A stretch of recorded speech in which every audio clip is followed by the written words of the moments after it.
Good afternoon, everybody. I'm Gary Lang along with Dennis Jones. We're at Alumni Stadium, Delaware State College in Dover. And if it's Saturday afternoon when you're watching live from Alumni Stadium as the Southern Delaware Sports Network is getting set to bring you the homecoming game for Delaware State College against South Carolina State. And we've got a great matchup here this afternoon, Dennis. South Carolina State coming in a little bit banged up. Yeah, they'll be missing some key players, including their top two quarterbacks. Lance Salters, Tyrone Gilmore, we've been told both are out due to injuries. Even a third-string guy, Jasper Brooks, who hadn't seen a whole lot of playing time so far this year, but he's out as well. They'll be using a guy who was not even on the roster to begin the year, Demetric McMullen.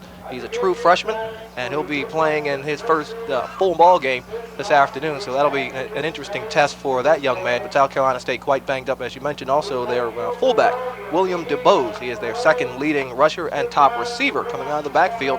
He will also be out as a result of injury. So it's that time of year in the college football season where you played 6-7 games and the injuries roll up. South Carolina State getting more than its share. Of course, this is a big game in conference play right now as the Bulldogs are coming off of a costly loss last week to Florida A&M, 23-14. That loss dropped them from first to fourth place in the MEAC standings and ended a 4-game winning streak. South Carolina State's record is now 4-3 overall, 3-2 in conference play. Delaware State, of course, riding the wave of a winning streak that actually began off the field with a MEAC ruling of a forfeit by Florida A&M of that season opener because they used a player later found to be ineligible under NCAA regulations. Later that week, the Hornets got the first win of the season on field in a game that we televised here on the Southern Delaware Sports Network as they beat up on the University of Arkansas Pine Bluff 58-7. Last week, Del State beat MEAC foe Morgan State in Baltimore 21-8. That advanced the team record to 3-3 overall, 2-1 in conference play. The only conference loss to Bethune-Cookman, a team that South Carolina State beat earlier this year.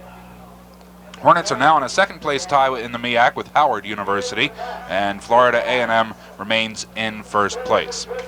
We'll continue with our pregame program here from Delaware State College. The pregame activities continue, and we'll return with more in just 1 minute.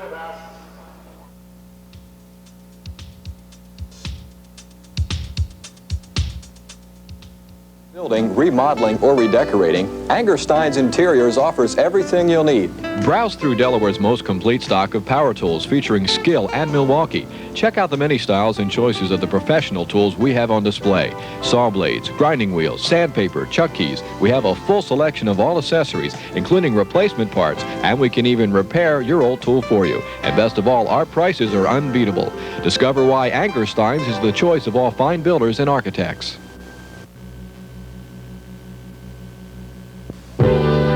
Car shopping in Dover is as easy as driving down Route 13, right? Wrong. The best car values are found on South Governors Avenue at Holden Dodge, Dover's out-of-sight dealer, so you can stay on the highway or avoid the highway hassle. Come on over to Holden Dodge for the best car values. Holden Dodge, your out-of-sight dealer on South Governors Avenue in Dover. Holden Dodge. For directions, call 674-LOST. On the Southern Delaware Sports Network, on a Saturday afternoon live at Delaware State College, Gary Lang along with Dennis Jones. The captains are at midfield right now, and the whole Hornets team is going to join them. That's kind of been a good luck charm. They did that before the Pine Bluff game. The whole team went out to the hash marks, not all the way out to midfield. Last week over at Morgan State University, the team did the same thing. So it's been a good luck charm for them. Why break tradition? Stick with it. Everyone's an honorary captain. The Hornets are looking at this game as an indication of how far they've come. They got off to a very slow start, as you mentioned. If you take away the forfeit game, they started out 0-4 on the field, and then picked up a couple of wins against Arkansas, Pine Bluff, and Morgan State. A couple of teams they were favored against. Delaware State actually an underdog in this ball game here, and they'll be looking at this game as a much better test of how far they've come since those early weeks of the year. Of course, that underdog status could change as a result of the injuries that South Carolina State comes in here with. That has definitely got to change the outlook of the football game. Bill Collick has to be breathing a little bit easier. At the same time, when you prepare your team for one guy at quarterback and you face another quarterback, sometimes it can throw your defense off a little bit. Delaware State had a game here a few years ago against Bethune-Cookman when Mike Walker was a freshman. He had not taken a snap. He was put into a really big ball game, an MEAC ball game, and came in and threw for a couple of 100 yards, 3 or 4 touchdowns. So it's possible that a young fellow can come in and be cool, and the rest of the team rallies behind him and play much better as a result. So we'll be seeing how well the young fellow Demetric McMullen goes. I'm sure the Hornets will try to put a lot of pressure on him. Bill Collick in his 4th season as head coach here at Delaware State College, and Dennis Thomas is the head coach of the South Carolina State Bulldogs. He's in his 3rd season there. Thanks for joining us here. Stay tuned. We're going to give you some information later on how you can enter a contest and win yourself a real nice prize, possibly. So be with us. We'll give you the information as the game progresses here. Hornets will kick off, and they have elected to go from our left to our right. The wind is coming cross field, actually in the face of the Hornets who are standing on the sideline. Very unpredictable wind here at Alumni Stadium. It is an open-ended field, so the wind can shift directions throughout the ball game. Really hard to tell at the beginning how it might be later on in the game. If anything, it's probably coming over the left shoulders of the Hornets as they line up there. Parkinson ready to kick off for Delaware State. He is the team's leading scorer. He has been doing a lot of kicking in the last couple of weeks. He especially wore out the foot in that Pine Bluff game 2 weeks ago. This one's underway, homecoming day at Delaware State College. Parkinson's kick goes all the way down to the 2-yard line, taken there by number 7, Carl Davis III. Davis returns it out to the 23-yard line. As we saw a couple of weeks ago against Arkansas Pine Bluff, the Delaware State College special teams, especially that kickoff return defense, doing an outstanding job. This time South Carolina State did get beyond the 20-yard line, but still pretty decent coverage by the Hornets. So they'll put it in play, 1st and 10 from the 23-yard line. Dennis, I know you have the same problem I do on Friday nights during doing high school games. Isn't it wonderful to have individual line markers between the 5-yard line marks? Makes it much easier to identify. In at quarterback, Demetric McMullen for the Bulldogs. McMullen is 6'1", 185 pounds. He's a freshman from Anderson, South Carolina. They go up the middle on 1st down and pick up about a yard to the 24. And we'll pick up the ball carrier as they unstack. As he was wrapped up, it looks like number 38, D.D. Halsey. We'll be interested to notice during the game how much of the game plan South Carolina State sticks with the young freshman quarterback here. Whether or not he knew earlier in the week he would be playing or just found out on the trip up, we don't know. How much of their offense will be held back as a result of the new guy in here. Zachary Whitley on the carry, check at number 35. I formation on 2nd down and 9. And the quarterback, McMullen, rolls left, throws complete, not much yardage, as immediately taken out of bounds is the receiver Rodney McLaughlin, number 82, the tight end, 5'11", 216, a junior from Decatur, Georgia. South Carolina State is primarily a running team, a lot of dive options, a lot of running plays. However, they will throw a lot of safe passes. They've always had good big tight ends. They like to throw short, hope a receiver can turn upfield, but they don't have a real good long passing game. Like to keep it pretty short.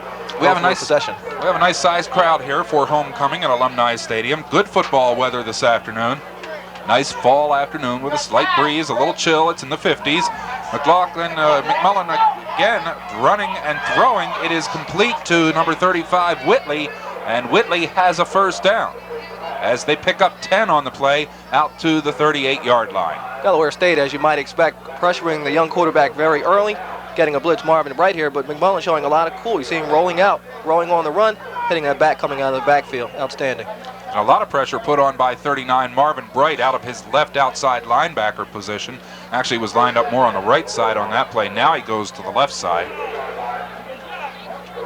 So it's 1st and 10 as they convert. Through the middle they run, and a big opener across the midfield stripe goes number 33, Clyde Norris, 5'8", 199-pound senior from Spartansburg, South Carolina. South Carolina State has gone outside on the previous plays, and when you go outside with a little bit of success, that'll soften that middle up a little bit, and that's South Carolina State's offense. They try to make something happen inside or outside, depending on what the defense will give them. They open up a good-sized hole between left tackle Andy Harris and right tackle Corey Felton on that 4-4 defense that Delaware State shows. Turn around, the give to the 2nd man again, that's Norris. Norris has a couple of yards, and then he is knocked down crossing the 45-yard line.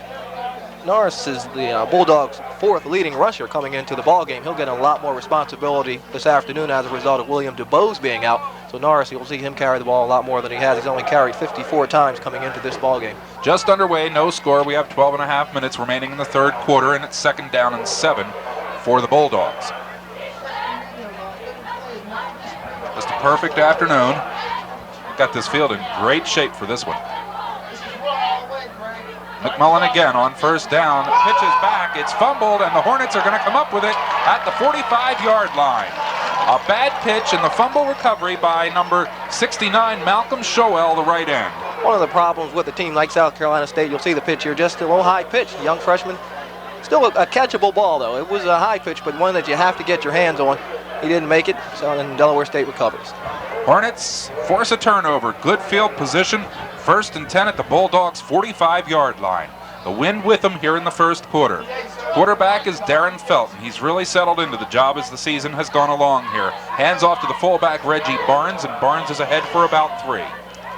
Reggie Barnes coming off 3 straight games of more than 130 yards. He is the 2nd leading rusher in the MEAC behind Fred Killings of Howard University. You'll see Reggie carry the ball 20 to 25 times this afternoon. Reggie had his career high against Pine Bluff 2 weeks ago here, 233 yards in that game. 2 of them were on 2 single, or a lot of it was on 2 plays, almost 100 yards of it. Felton on the pitch to Barnes. Barnes around the left side, a lot of running room. Taken out of bounds inside the 25-yard line and a 1st down. That's a part of Del State's game that was not all that successful early on in the year. You notice how Darren Felton has really settled down, and you notice the difference between that pitch and the pitch for South Carolina State right in Reggie's numbers. He was able to get it in stride, stay in stride, and get that 1st down. And an example of how Felton has really settled into the starting quarterback job, too, as he is more controlled than he used to be. That would have been a little bit wilder and not quite in the area where Barnes could think about running and not have to think about catching the football. They spread a lot of people wide right. Barnes up the middle, good-sized opener. On the right side, they had the tight end Mike DeLon and also the split end Tim Edgerton. It looked like they were going to throw the ball, trying to get South Carolina State to buy into that one. That is to keep South Carolina State honest. And last year, South Carolina State down in Orangeburg really pinched inside on Delaware State, forced the Hornets to go outside as the game was rather close. Delaware State broke it open late in the ball game, but South Carolina State took away the inside running game. Delaware State wants to keep the Bulldogs honest here. And of course, they have to respect Tim Edgerton. They are giving him single coverage at this point. And that's saying a lot for your defense if you're going to single cover Edgerton. Fumble in the backfield. Felton gets it back. Busted on the exchange. It looked like the center might have come back and bumped him. Yeah, just not real good execution on that play. And those type of plays stall a drive. And Delaware State had a good 1st down pickup. This makes it now 3rd down and about 5. But execution a little off on that play. Actually, they lost yardage to make it 3rd down and 9. 3rd and 9 as the ball is put down at the Bulldogs' 26-yard line. Of course, this is in David Parkinson's range. His 52-yard field goal against Bethune-Cookman earlier this season. It's the 2nd longest in MEAC history. Felton throwing for the end zone. Edgerton down there, caught out of bounds. Great attempt by Tim Edgerton there. The pass just a little bit beyond him. He was right at the edge of the end zone. He made a great effort for it, but incomplete. Bill College just claps his hands and says, oh, it was close. A good play and a good attempt by Tim Edgerton, and they will try for the 3 points here. Parkinson to attempt a 44-yard field goal out of the hold of Gavin Milligan. Right in the middle of the field, too. A bad snap. Milligan pitches out to Parkinson. Parkinson's going to run, and he's going to be short of the 1st down. Everything broke down on that one. Kickers just don't run very well, do they? Well, Parkinson... He gave a nice effort. Yeah, he tried. Snap a little low. Gavin Milligan, who normally does an outstanding job of fielding off snaps, that one just a little bit tough to handle. So unable to get it off. problem is the field goal kicker is so far behind the line of scrimmage. It's a long way to run for a kicker. If he has 3 or 4 yards to make, that's a first down. But when you have to go 15, 20 yards, that's tough for a kicker to And do. in practice, when the rest of the team's running wind sprints, he's over there lazily kicking them through the uprights. He's not used to running. South Carolina State jumped the snap count. It'll cost them 5 yards, put the ball back at their own 18-yard line as we have our first penalty of the game. One thing about an offense such as South Carolina State's, it's a possession, grind them out type of offense, and the Hornets want to keep South Carolina State in poor field position, make them drive down the field as they did last time. First down. Anytime you have to go 10, 12 plays, the likelihood of a mistake gets much greater.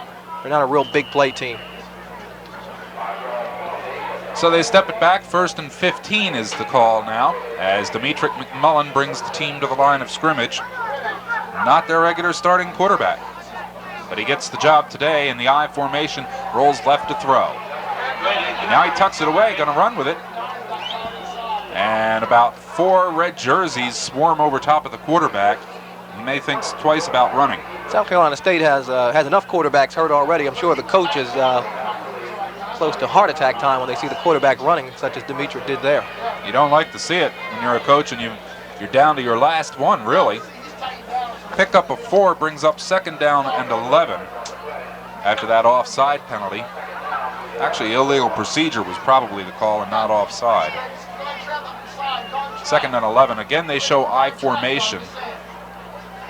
And Marvin Bright showed like a linebacker blitz there and then backed off. A completed pass, but then dropped by the intended receiver, Rodney McLaughlin. Notice once again, South Carolina State with the short possession type of pass, nothing downfield. Delaware State with enough confidence to have their cornerbacks one-on-one with the South Carolina State wide receivers. The Bulldogs like to go to the backs and to the tight end. Well, it's hard to throw downfield when you've got a tremendous pass rush coming at you as well. And I really think that Delaware State on the defensive line outsizes the offensive line of the Bulldogs. So you've got a lot of pressure coming in. You don't have time to stand back there. Even though McMullen is a rollout quarterback, they're coming from all directions. Here he's trying to throw again. Has time over the middle. It will be almost broken up and then almost caught. Number 31 for the Hornets, that's Reggie Johnson. The left cornerback almost broke it up, but then Eric Smith almost made the catch for the Bulldogs. You have to have a real strong arm to complete a pass such as that. Reggie Johnson had enough time to adjust and come and almost make the interception. Marvin Bright was back there for help just in case. Johnson looking for his 5th interception of this season, his 4 that he has, leading the conference. He's strong. He bench presses over 300 pounds and can squat almost 450. This has been one of the better parts of the Hornet offense here. Tim Edgerton on a punt return.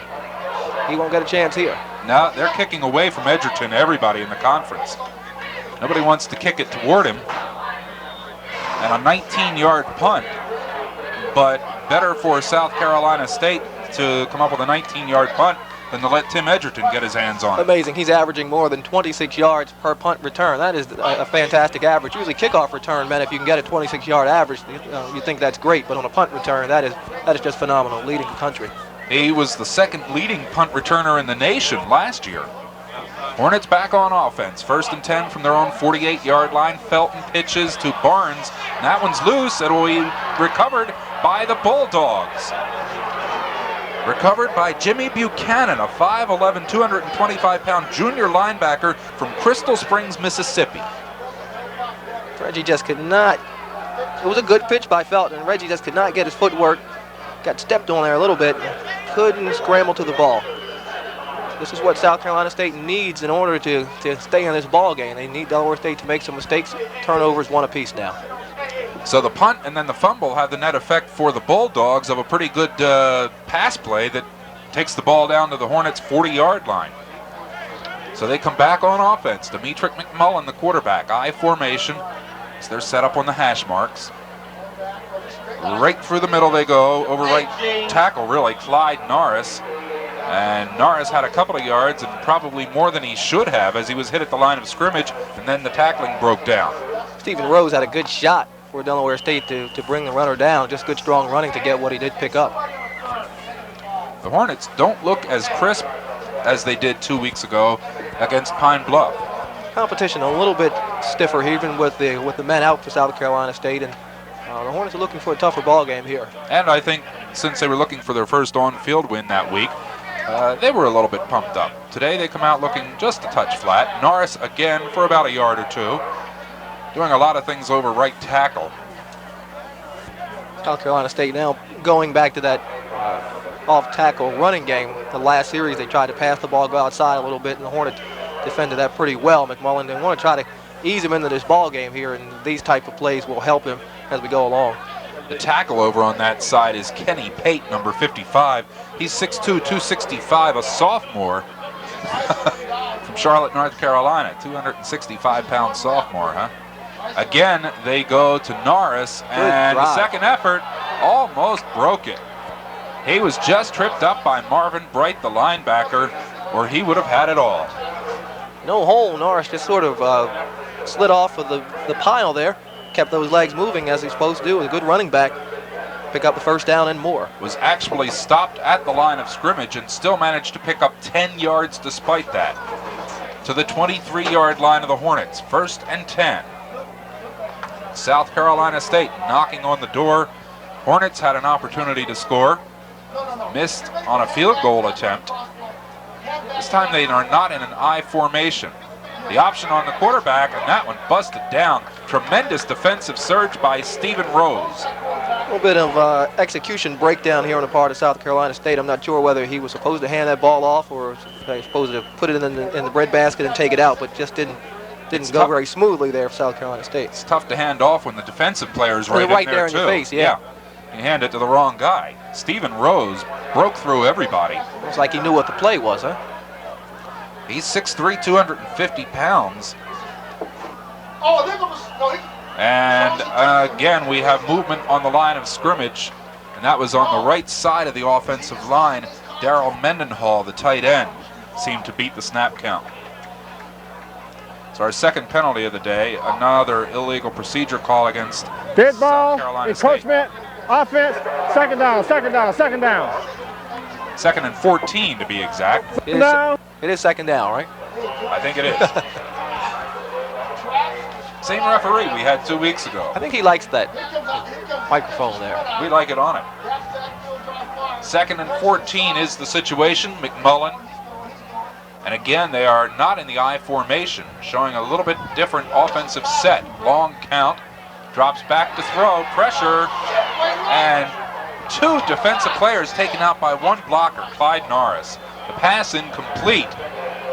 As you mentioned, South Carolina State in a different formation there. First time we've seen 2 wide receivers split out on one side. Once again, McMullen rolling out. Much like Del State, these 2 teams do not have a drop-back, set-up passing type game. Most of the passes you'll see this afternoon will be of the rollout variety, and oftentimes the quarterback's going to throw on the run or off balance, and pass was unable to be caught by the receiver out there. There were 2 Hornets in the backfield going after the quarterback McMullen, and Clyde Norris took both of them out on 1 play. And that was why the pass got away. 3rd and 14. Long count. Now they show the I formation. Rolling to throw. Blitz. Got away. Broken up. Perfect timing by Elvis Hines, number 23, to break up the pass. Once again, McMullen doesn't have the strongest arm in the world, so he's giving time for the cornerbacks and Hines here to make the adjustment and come in, make the play. Look at Hines coming in, see how the pass sort of lobbed a little bit to the wide receiver. Didn't throw it on the bullet. If he did, that would have been a completed pass, but Hines was able to adjust and get in and knock it away. Hines is so aggressive back there. He's second on the team at unassisted tackles. He has 25 solo tackles on the season coming into the game. Notice the wind now as South Carolina State prepares for a field goal attempt. You look at the one flag out here. It looks like it's favoring the kicker. Another flag looks like it's going against him. A 44-yard field goal attempt by the Bulldogs. This one is up. Is it long enough? It's no good. Wide left. Nick Caliguri, number 5, on the field goal attempt. No good, and the Hornets will take over on downs with the ball at the 27-yard line, 1st and 10. You can see where the wind took that to the kicker's left. He had enough leg on it, just to the left, and still scoreless. Yeah, it had distance. And initially it had the range too, but the wind had a bearing on the football. We have 5:46 remaining in the first quarter. They shift out of the I formation into that wing T. Felton hands off to Barnes. Barnes ahead for 3 to the 30-yard line. Delaware State wanting to settle down now after that first drive. Picked up a couple of first downs, and then the bad snap. There's a fumble, and things just not flowing very smoothly for both teams right now. Delaware State want to get into a pattern of picking up 4 or 5 yards, and hopefully Reggie can break off for a big play. South Carolina State big on the defensive line. They fare very well, and they're anchored by David Ammons, who is an all-MEAC performer. He's been in the Hornet Terrier for the last 4 years. 2nd down and 7. Felton brings them back to the line of scrimmage. Again, they show the wing T formation in the backfield. And this time the ball goes to number 21, Robert Bethea, and very close to a face mask on that, but Bethea caught in the backfield for a loss. Just mentioned Ammons, he's the big guy, number 70, and on the tackle for South Carolina State, he is 6'2", 276. Delaware State coach Bill Collick, during his weekly press conference, sort of compared him to Dan Candeloro, former Hornet great. Well, just because you're watching today's Hornet game, you could be a winner. All you have to do is send a postcard or letter with your name, address, and telephone number to SDSN Contest in care of Storer Cable, Post Office Box 193, Dover 19903. Back to the play here. We'll tell you more in a moment. Felton on 3rd down and 13. He's in trouble, gets away, but now sacked back at the 20-yard line. This time Felton rolling out to the left. As I mentioned with the rollout, good passing teams have a diversified passing attack, and Delaware State rolling out a lot. It really cuts down the options that Darren Felton has. If he rolls out to that left and nothing there, he really doesn't have a whole lot of options but to try to turn upfield and run. We're going to draw 3 names from all the entries that we receive in this contest. Those 3 people will each receive one of those useful and sturdy canvas gym bags with the logos of ESPN and the NFL that we just showed you. So we'll be telling you more about that as we go along here. Right now the Hornets are forced to punt on 4th down, and Parkinson's punt is taken at the 40-yard line by, check the number. Thought it was Nick 7. Caliguri for 7. It was Carl Davis III, the kick return man, and he got nothing on the return. Let's go back to that promo. Enter as many times as you wish. Again, the address, SDSN Contest, care of Storer Cable, Post Office Box 193, Dover 19903. 1 winner per household. If you miss that address or the information, keep listening. We'll give it again later in our football game. And all entries must be postmarked no later than Friday, November the 4th. South Carolina State ball, 1st and 10 at their own 44-yard line. No score in the game. We have 3:33 remaining in the first quarter.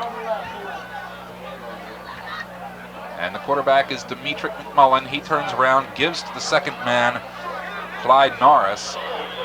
And Norris ahead for 4.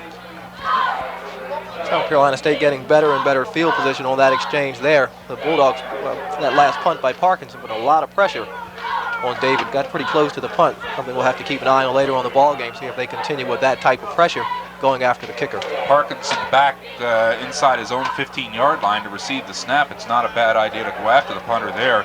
You're going to come away with good field position anyway. You don't need to set up the return. But you just might come away with a block and possibly 6 points out of it. They run again and pick up maybe about a yard as the Hornets swarm on defense. And again, that's Norris on the carry. Andy Harris, big defensive lineman out of Delmar, Delaware, number 60, in on that tackle for Delaware State. He just beat his man, got in quickly. No gain. 3rd down and 6. His defense fired up. They scored heavily against Pine Bluff, both in terms of sacks and turnovers and such. They scored points too. They'd like to get the ball back to the offense right now very quickly. 3rd and 6, McMullen to throw. Pressure coming again. It is incomplete. Intercepted. Intercepted by Reggie Johnson. Great. Number 5 on the year for Reggie Johnson. Hate to belabor the point, but once again, when you roll out like that, you just don't get a lot on the ball, and you'll see Reggie come in and make the diving interception. Yeah, he just gets in front of the rollout. Receiver. You just can't set up enough to get a whole lot of zip on the football, and it was a low pass, depending on how you like the throw. It just didn't have a whole lot of mustard on it. Reggie able to make the interception. A diving interception by Reggie Johnson for the Hornets. And it's 1st and 10 for Delaware State as Barnes bounces off of tacklers at the 42-yard line and picks up 3. Difference from this game and the one 2 weeks ago after turnovers, Delaware State was putting it up. They were going long or trying a big play here. Guard trap Reggie Barnes. Reggie gets a small gain on that play. Darren Felton has thrown but one pass in the first quarter. That one going all the way into the end zone, trying to get Tim Edgerton and missing by about a step. Bulldogs tough on that defensive line. They've always given Delaware State a lot of trouble. They have a pretty good familiarity with the wing T, and Delaware State has always had to open things up before they could score some points on this team. 2nd down and 7, back to the line of scrimmage. Man in motion to the far side is John Barber. He gets the pitch in a big hole. He's got some running room over on the left side, and Barber taken out of bounds at the 34-yard line of South Carolina State. Felton really sold this play. The quarterback has to really make it look like he's going to run this football, and Darren did it outstanding. And it was perfectly timed with Barber right where he should be. Good pitch, waist high, and a lot of running room over there. 1st and 10. Obviously, one of the linebackers for South Carolina State has to be out there to cut that off. He committed to the inside much too soon to allow that big gain for the Hornets. That's the kind of execution that Bill Collick likes to see from his offense. Barber again dives ahead for a yard. Not quite the 21 he got on the last play, but it was not designed to go for 21 yards either. Barber just happy to run 2 times in a row. He wants to carry the ball a lot more, but with a guy like Reggie Barnes in the backfield with you, you have to distribute it according to the guy that's getting the most yards, and Reggie's been that guy so far, but Barber looks like he's going to get a few more carries here this afternoon. Dennis, look at the Bulldogs uniforms. What pro team do they remind you of? Miami Dolphins a little bit? A little bit, yeah. Yeah. That's what I think of when I look down there at them. 2nd and 9. Felton to throw. Wide He's open. got a man open. Touchdown. David Jones. David Jones pulls it in, the tight end, on a 34-yard touchdown, perfectly thrown. There it is. That's so wide open. Coming from that tight end position. This is a great catch. He pulled that left hand out to bring it in. David Jones, a tall wide receiver, but he was wide open. Jones, 6'4", 230 pounds, had 8 catches coming into the game, including a touchdown, so that's 9 on the season and 2 scores. Parkinson to kick for the extra point. There's the snap. The kick is up, and he nailed it. Almost got our end zone camera, too. And we have a timeout. Timeout on the field with the score, Delaware State College 7, South Carolina State nothing. Wow.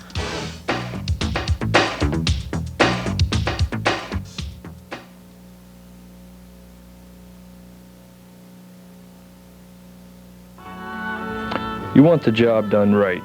That's why working here is so satisfying. You're given the right tools and support to meet the range of your abilities. We don't compete, we work together, and that means the client gets a job well done. I see it in the faces around here. If you allow your employees to meet their expectations, then that helps them to work better, and that's what makes us a great dealership. Parkinson set to kick off here. The Hornets enjoying now a 7-point lead in the first quarter. They get on the scoreboard first. And he's going to hit this one down to the 6-yard line, taken there by number 3, Tony Gregory. Sorry, it's Carl Davis III again. I don't know why I can't pick up that 7 today. That touchdown pass by Delaware State was set up by South Carolina State's obsession with the running game. Delaware State had run the ball a number of times in a row, trying that option game, and South Carolina State just committed too much to the running game there. And you don't have to pass a whole lot out of the wing T as long as you choose them selectively, get good possession-type passes, and Delaware State was able to set it up by running the ball a little bit more successfully on that drive. David Jones was wide open, too. I mean, the defensive coordinator over on the other side has to be tearing his hair out. Ball at the 28-yard line. 1st and 10, Bulldogs. McMullen takes it away from the center. Turns around and hands off, and a yard gain. It looked like Clyde Norris is the guy who took the abuse. It'll bring up a 2nd down and long for South Carolina State, and not the type of situations you want to get into with its type of offense. Player a And little everybody slow getting up. Yeah, a little slow. Like a couple people might have been tangled together in some way. Eric Wainwright, 45, taking a little bit of time to get up, but doesn't appear to be hurt. No. This looked like maybe some people had their equipment tangled together. And we had the end of the first quarter is what the situation is right now. That's the end of the first quarter of action here at Delaware State College in Dover. With the score, the Hornets 7, South Carolina State nothing.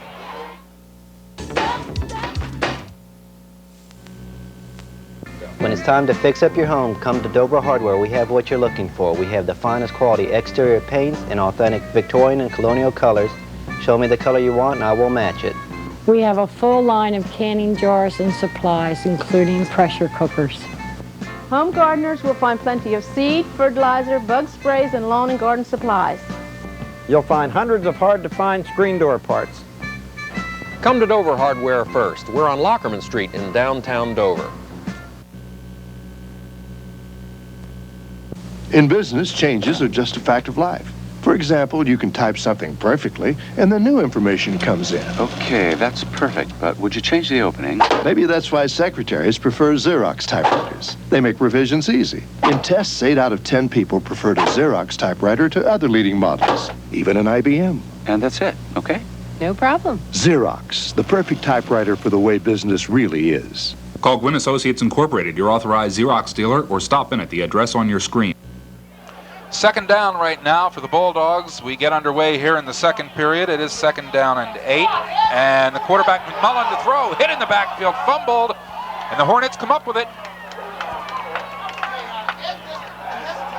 No signal yet. No signal of a fumble recovery. It looked like South Carolina State got it back, but a big sack by the Hornets defense. 12-yard loss. Delaware State choosing the right time to put on that extra bit of pressure, blitzing. Getting the hit on McMullen, forcing him to fumble. Once again, set up by that second and long situation for South Carolina State, forcing them into a passing game. Delaware State calling the right defense there. Brings up a third down and 20. Now the defense can really dig in and tee off because they know McMullen's got to go to the air. And split wide to the right is J.W. Montgomery. Draw play, they go to the fullback, and it works. Look at this. Clyde Norris has the first down and more into Delaware State territory to the 47-yard line. That was just less than aggressive tackling by Delaware State there. They had the draw defense pretty well. They had a pretty good blanket around the ball carrier here, if you'll notice. But you'll see it had it pretty well blocked in. He just took good running there. It's a breakdown defensively, though, Dennis, because on third down and 20, the team's not supposed to pick up 35 yards on the ground. No, not at all. Delaware State has to be a little bit more aggressive trying to tackle the man there because they had him pretty well hemmed in. You know, a 35-yard pass play, that's one thing, but a 35-yard running play on third and 20, that's unforgivable. First and 10 in Hornets territory. Again, Norris breaking tackles and slowed down with a first down at the Hornets' 30-yard line. 17 yards on that one. Yeah, these are the points of the football game. If your head coach has to drive you a bit crazy, you have a third down and very long, deep in your opponent's territory. They break out with a long draw play. Now that seems to pick up South Carolina State a bit. Now they seem to have a little bit more momentum, running the ball a lot more aggressively here. And Norris is not even their big gun. Their big gun is not in the game, William DeBose. Nor is James Darby, who's the leading rusher. DuBose is second leading rusher. Norris is not even supposed to be out there, but the two big guns are hurt. Norris again, this time he's kind of wrapped up at the line of scrimmage. Greg Johnson, the left tackle, makes the initial contact. Norris is going to see a lot of carries today as a result of all the injuries South Carolina State has suffered, and he's run pretty well for the Bulldogs. As you mentioned, their fourth leading rusher coming in. Tell you how much South Carolina State relies on the short passing game. Their leading receiver is William DeBose, and he is out, but he comes out of the backfield. He's a fullback. He's their leading receiver with 26 catches, so their wide receivers are not a real big part of their offense. Second down and 10. Those backs come out a little bit slowly from the huddle. As McMullen, who was not supposed to start at quarterback either, has been doing fairly well so far. Now he's going to be sacked. And the first contact is made for the Hornets by number 9, Curtis Williams. To get pressure here on the quarterback from Mullen. He's rolling out. That's to buy him some time, but it didn't get him a whole lot of time. Is Delaware State Eric Dines, number 8. Also in there, Dines a remarkable story. With that 8, you look at a guy playing the defensive line wearing number 8, sort of an odd number. He didn't start out in that position. He's filling in as a result of all the players out for Delaware State in the beginning of the year. Offered to help out on the defensive line. The guy only goes 215 pounds. Pretty small for a defensive lineman. 7 unassisted tackles this year and a quarterback sack. He'll get half of that one. Quarterback McMullen dropped it, picked it up, and starts to run with it. What is it with that football today? Nobody can hold on to it.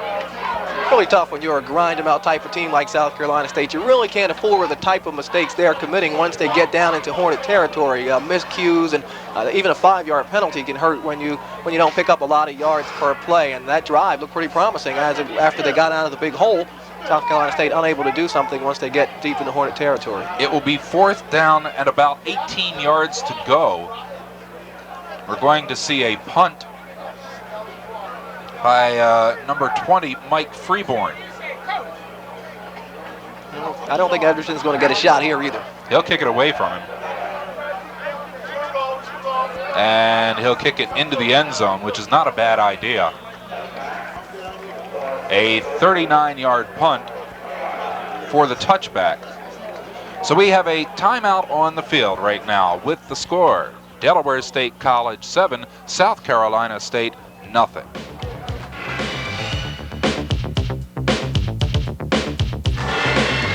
Your business trip is too important to leave to chance. Gulliver's Travel can eliminate the risk. Computerized ticketing to get you the seat you want when you want it at the best price. Personal travel profiles to speed up planning and a drive-through pickup window adding more convenience. As an Ask Mr. Foster travel agency, Gulliver's Travel can offer even more service and savings.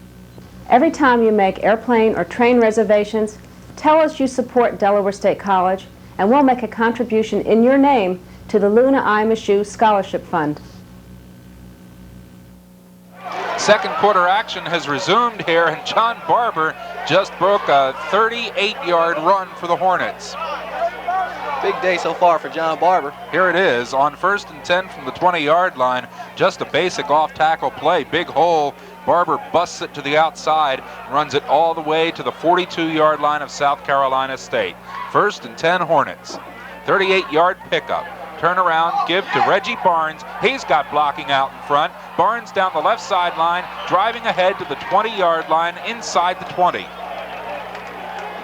Delaware State beginning to dominate the line of scrimmage there. That's a play Delaware State ran very successfully against South Carolina State here a couple of years ago. John Stone scored 4 touchdowns against the Bulldogs on 3 on similar plays, where he'll go off tackle, bounce off the line of scrimmage, and head toward that sideline, and Reggie Barnes with a nice pickup there. Shall we define that word, dominate the line of scrimmage, as 62 yards on 2 plays? Yeah, pretty much. That's domination. 1st and 10 at the 18-yard line as Felton brings him up and would like to pick up another 18 yards on this play. And he doesn't, gives to Barnes, and over right tackle, not much happening there. Big number 79 for South Carolina State, Ellis Hawkins. That nose guard position. He's a very active fellow for the Bulldogs on that line of scrimmage along with Ammons. They have to control their man. South Carolina State is going to stop Delaware's attack. 2nd down and 9 after the pickup of a yard by Reggie Barnes. Well, right in the middle of the field. When you look at it from the width of the field, Felton wants to go to the air. Going to the end zone, Edgerton. Way out of the corner of the end zone, incomplete. Pretty good coverage back there on Tim Edgerton by number 15, Robert Perkins, a defensive back. He's 5'11", 170 pounds, a sophomore from York, South Carolina. And he's doing a real good job on Tim Edgerton. Once again, Felton overthrowing Timmy on that play. Just not a lot of room, and once you go that far into the end zone, the defensive man gets a little help with that end zone. Of course, you can't run the whole field, so still good coverage. We have 3rd down and 9 now. Felton brings him back to the line of scrimmage. Single man in the backfield is Barnes. Felton rolling left. Looking, throwing. It is complete at the 5. Mike DeLon, the tight end. That's a good play on Darren's part. Even though he rolled out, you notice how he stopped to set up threw a bullet to Mike DeLon. You'll notice the rollout left, but Darren stopped to set himself up to get some sting on this pass. There he is. Stand still. Good. Right in, a well-thrown ball. And nice and low where the receiver can go down and get it. Cuts down your chance of an interception. First down and goal for the Hornets as they knock on the door again. I would look for a run here as the receivers have checked out. Tim Edgerton to the sideline. They've got a running attack in there right now. Sweep to the right side. Maybe. That's where they go. Right side. It is number 21, Robert Bethea. Bethea from the 5-yard line. As you mentioned, Delaware State made no bones about what they were going to do on that particular series. They were going to run, took all the wide receivers out. It was just a matter of our offensive line against your defensive line. Let's see who wins. And there was no question which side they were going to either. With the ball on the near side hash mark, a lot of running room to the right. So Bethea picks up 6. And now David Parkinson set for the extra point.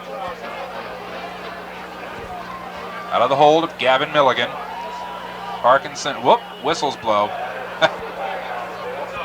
We'll see what the situation is here. Now if they move it, if it's against South Carolina State, we'll find out. We got no flag, reset the offense, reset the offense. It's not against South Carolina State, huh? Chevy Chase would say, no problem, or out, either one. No flag. They'll try to kick it again. In that situation, if it's against the defense, then you might go for the 2-point conversion with the half the distance. Parkinson's kick is up, and he got it. We have 9:30 remaining in the first half. The score is now the Hornets of Delaware State College 14, South Carolina State nothing.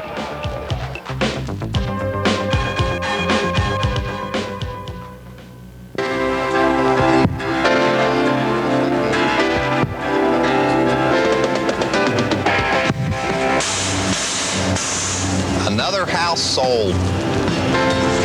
Let us put a sold sign in your yard today. Burns & Ellis has built its reputation over 23 years by producing the results when you need them most. When it comes to real estate, there's only one. Burns & Ellis Realtors, serving you since 1965. David Parkinson's first 2 kicks were pretty good, but they were with the wind on kickoffs. Now, as you're looking at part of that nice-sized crowd here at homecoming, the largest crowd of the season here to see a Hornet game, I'm sure, without a doubt. Nice sunshine today, breezy, but good weather for college football. You're wondering why the delay here. It's because Parkinson is just being handed a football to kick. Now he's got to kick into the wind. It must not be bad if you're sitting in the sunlight, but if you're in a shadow, it's a little cool. Temperatures in the 50s. A low kick. Bouncing, taken at the 14-yard line. And on the return, this time I got it, Carl Davis III. Good field position to begin the drive by South Carolina State up to around the 35-yard line. On that play, Davis did the right thing, go out and get the football. When he recovers it at the 14, doesn't have far to go to get to that 20. Anything beyond that's pretty decent field position. All 3 of Davis's kickoff returns have been for 21 yards. So it's 1st and 10, South Carolina State. You set the ball, Dennis, at the 35-yard line. Hornets with a 14-point lead. They'd like to take a homecoming win to the fans. Turn around, the give is to Clyde Norris, and Norris has a yard to the 36. The young Delaware State defensive line, Andy Harris, once again out of Delmar, leading on that play. It'll be interesting to see. A lot of time left in the ball game, still a whole half to go, plus what's left in this quarter. We'll see if South Carolina State tries to open it up a little bit. And as we mentioned, they like to grind it out, but if you fall behind as they are now, they have to change up a little bit. 2nd down and 9. As Demetric McMullen tries to get things going here offensively. Can't be faulted. On the keeper, McMullen has a first down almost to the midfield stripe. Mentioned Eric Dines on the previous series, number 8. Had the play read, just didn't make the tackle. You'll see number 8 if we can catch him on the screen here. Eric Dines had a shot, just overran the play. And McMullen showing good speed to get around him for that first down. Dines doesn't miss too many tackles, especially in the open field. He's small, but of course with that size, he's able to outrun his lineman on a lot of occasions and make a lot of tackles. McMullen at 6'1", 185 pounds, a freshman from Anderson, South Carolina.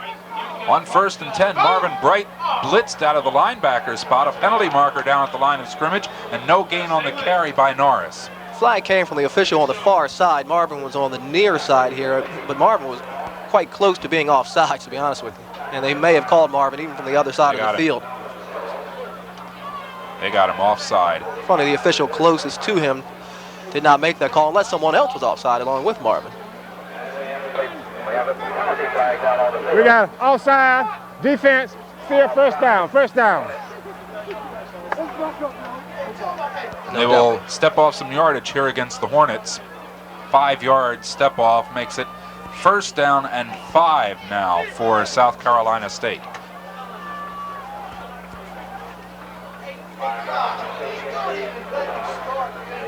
Look here at 1st and 5. We look over the roster of South Carolina State. They have a lot of homegrown talent. They have a lot of South Carolina players on their team.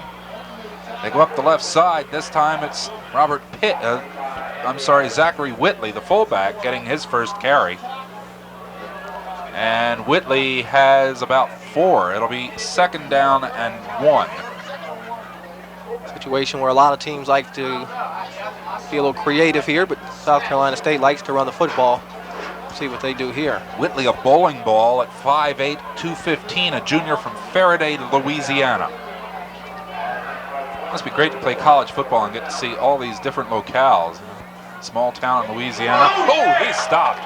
Malcolm Showell. What a stop by the big defensive end. On the quarterback, on the keeper. Something messed up the execution here for South Carolina State. Quarterback's not supposed to be by himself without any blockers trying to go around the right side there, obviously. And with the freshman quarterback, his first full game, you're going to have that on several occasions we've seen when South Carolina State's execution has not been all that great. Well, every football fan would like to have one of those sturdy canvas and useful gym bags that we showed earlier in the first quarter, which feature the logos of ESPN and the National Football League. If you'd like to have one, just listen to how you could win one. All you have to do is send your name, address, and telephone number on a postcard or in a letter to SDSN Contest, care of Storer Cable, Post Office Box 193, Dover, Delaware, 19903. 3 lucky winners drawn from among those who heard the announcement during this football game will receive one of these beautiful bags. Just send a postcard or a letter to the address you see. Enter as many times as you wish, but only 1 winner per household. All entries must be postmarked no later than Friday, November the 4th. It is 3rd down and 1 right now for South Carolina State. With the ball just shy of the Hornets' 40-yard line. Turn around, the give to Norris, 1st down. Put his head down and bowled through. Carolina State with a full house backfield, and on that play they brought in number 28, Ronald Giohogan. And talk about a big size fullback here. He goes 5'10", 248. Talk about your bowling balls. Yeah. He did not get the carry there, but we may see him a little later on. He's running off the field now, number 28. But Savannah, Georgia. Good size fellow there. Really is, I mentioned it just in passing, but it's got to be a kick for a college football player to be able to go to different parts of the country. Louisiana, Georgia, South Carolina, Delaware, Florida, all over. 1st and 10 Bulldogs, long count, and a mix-up. It looked like the quarterback, McMullen, lost his footing. That's what happened there, just lost his footing and trying to go out to the left on the option play. The field is in great shape, too. So it wasn't a problem with the field. Just didn't get his footwork together there. No. And it takes that to be a good option quarterback. You have to have, you notice the quarterbacks that run options well out of wishbones and things, they have tremendous footwork while they go for smaller guys who run pretty well. Not always the best passers around, but they look for that footwork. You have to have the fast feet. 2nd and 12. McMullen on a draw, gives to Norris, and he's stopped. Hornets defense was ready for that one. Yeah, once again, they had it defense pretty well. This time they tackled a lot tougher than the last time when South Carolina State ran a draw there. Delaware State had it contained very well at the line of scrimmage. Marvin Bright, one of the first people to make contact. He's playing a pretty good game at defense today. I mean, you expect a good game from Marvin Bright, but he seems to be having a particularly good game. Yeah, seeing your co-captain for the Hornets and Coach Collick doesn't get excited about Marvin anymore, as you mentioned, just expecting him to play well. 3rd and 11, a pickup of a yard on the play. McMullen to go to the air. Over the middle, broken up. Eric Wainwright, the inside linebacker, just jumped up in the air and batted it down. I'll guarantee you McMullen will say he never saw Eric Wainwright in the middle of the field. Linebacker was where he was supposed to be. And you just have to wonder how you can miss a guy who's 6 foot tall, 220 pounds. Beautiful play by Wainwright from Piscataway, New Jersey. Transfer out of Penn State University, by the way. And it was a black college sports second-team All-American last year. That's an example of why right there. A punt again by South Carolina State. Mike Freeborn. Last time he kicked away from Tim Edgerton. Edgerton calling for a fair catch. The ball into the end zone for a touchback.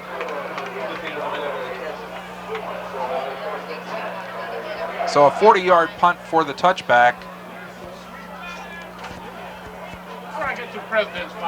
It will be 1st and 10 for the Hornets. Once again, Edgerton not getting an opportunity to catch the football. They are doing the right thing, letting it go into the end zone. The position where the Bulldogs have had to punt so far hasn't enabled the Hornets to try a punt return, at least set up for one. 5:02 remaining here in the first half. Hornets would like to eat up the clock here and maybe pick up some more points before the period ends. Felton, hands off, Barber. Barber to about the 24-yard line. A 4-yard pickup on 1st down. Make it 2nd and 6. Barber getting a lot of carries so far today, and that long 38-yard run earlier in this quarter helped to set up that 2nd touchdown for Delaware State. Tim Edgerton checks out. Andrew Lagulo checks in on the left side of the offensive line at tackle. Flanker formation, and the handoff to Barnes, and Barnes looks for some running room on the right side and managed to pick up some yardage. Going to be close to the 1st down, but they will be short. Reggie did a lot of that on his own, nothing going off tackle where he had intended to go. Reggie broke outside, able to outrun the defensive back to get very close to 1st down yardage. A 5-yard gain brings up a 3rd down and 1 for the Hornets now.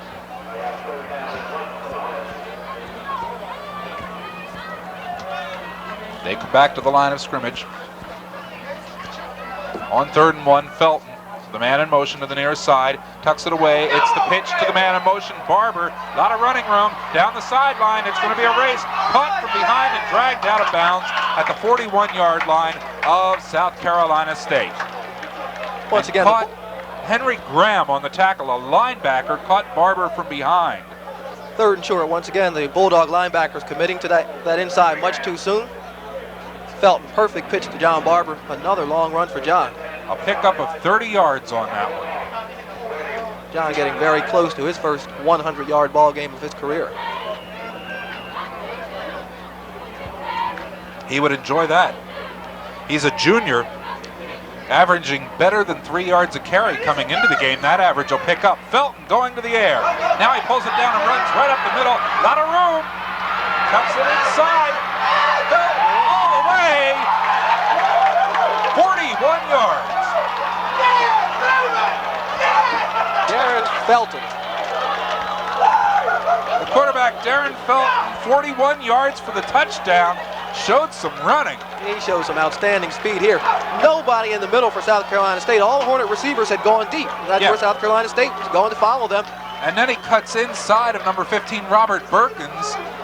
And then it's just fight your way to the end zone. Felton with a 41-yard touchdown run with 3:46 remaining in the first half. Here's Parkinson's kick for point.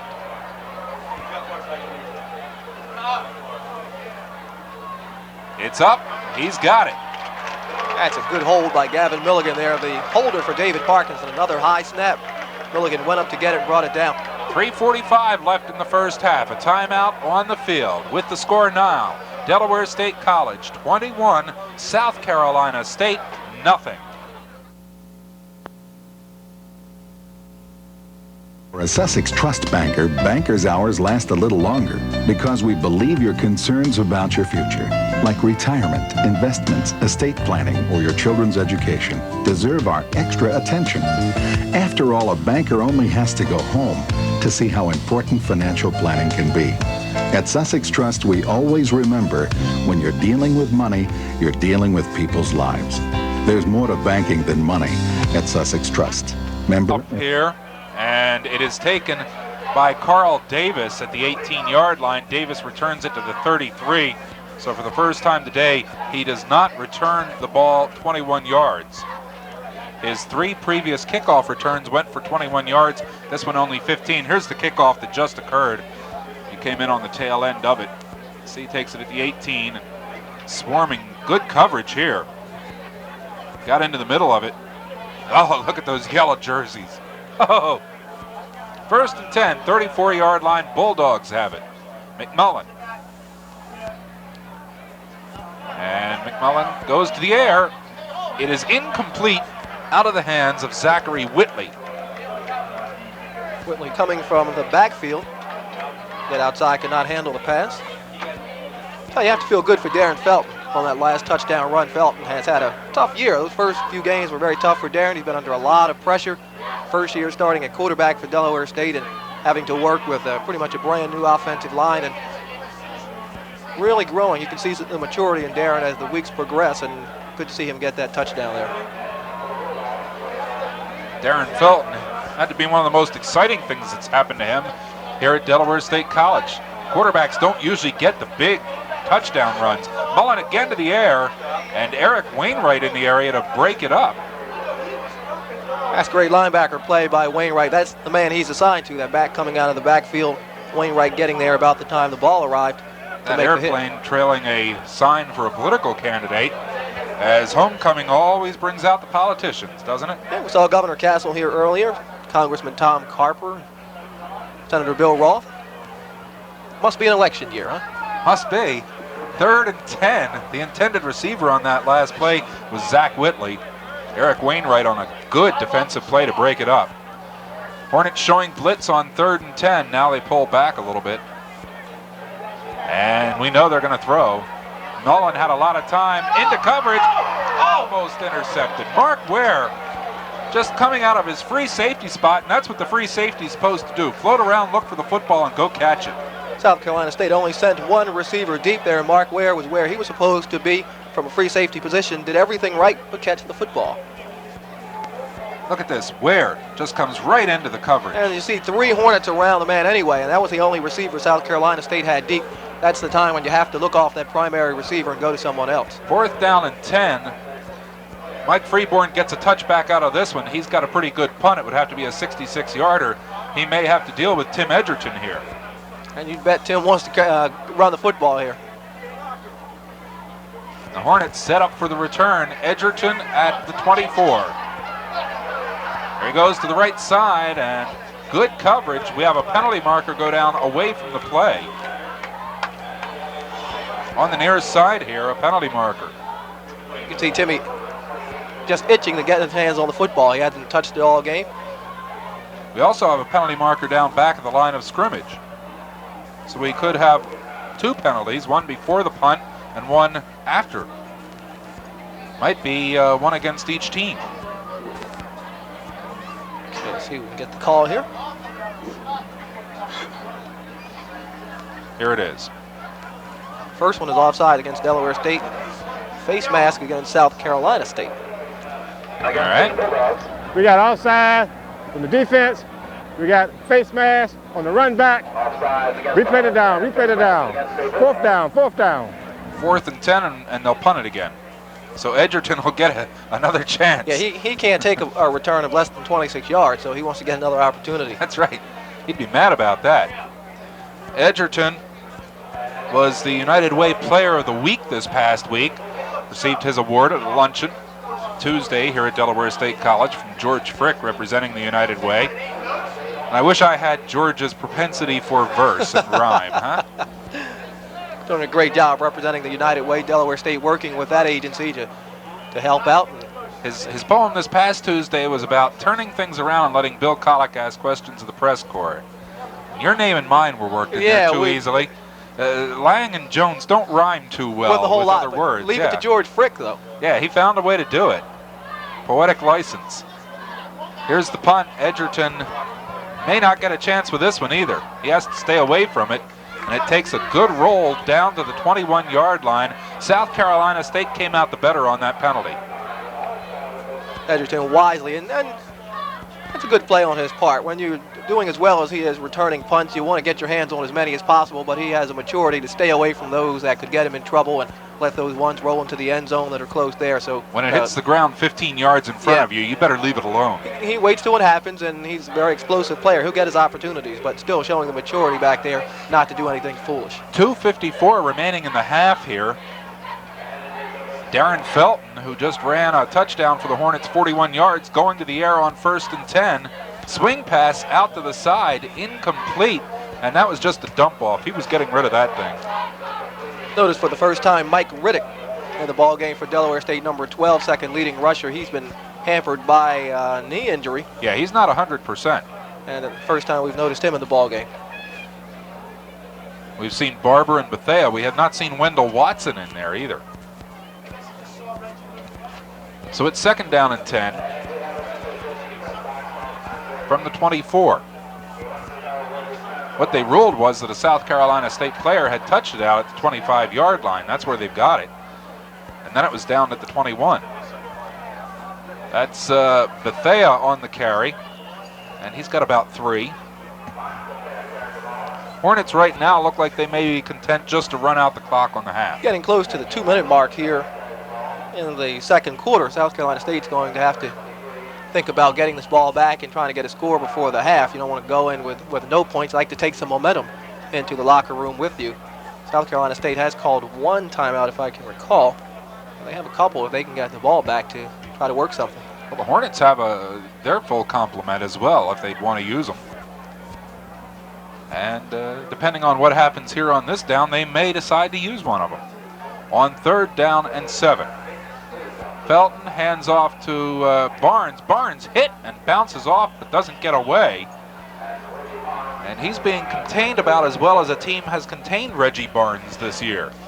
William Weaver, defensive back, number 2 out of Memphis, Tennessee, made a great play. He was one-on-one with Reggie Barnes. It's Weaver and Barnes. If he doesn't make that play, Reggie easily gets the first down. Good, tough defensive back play.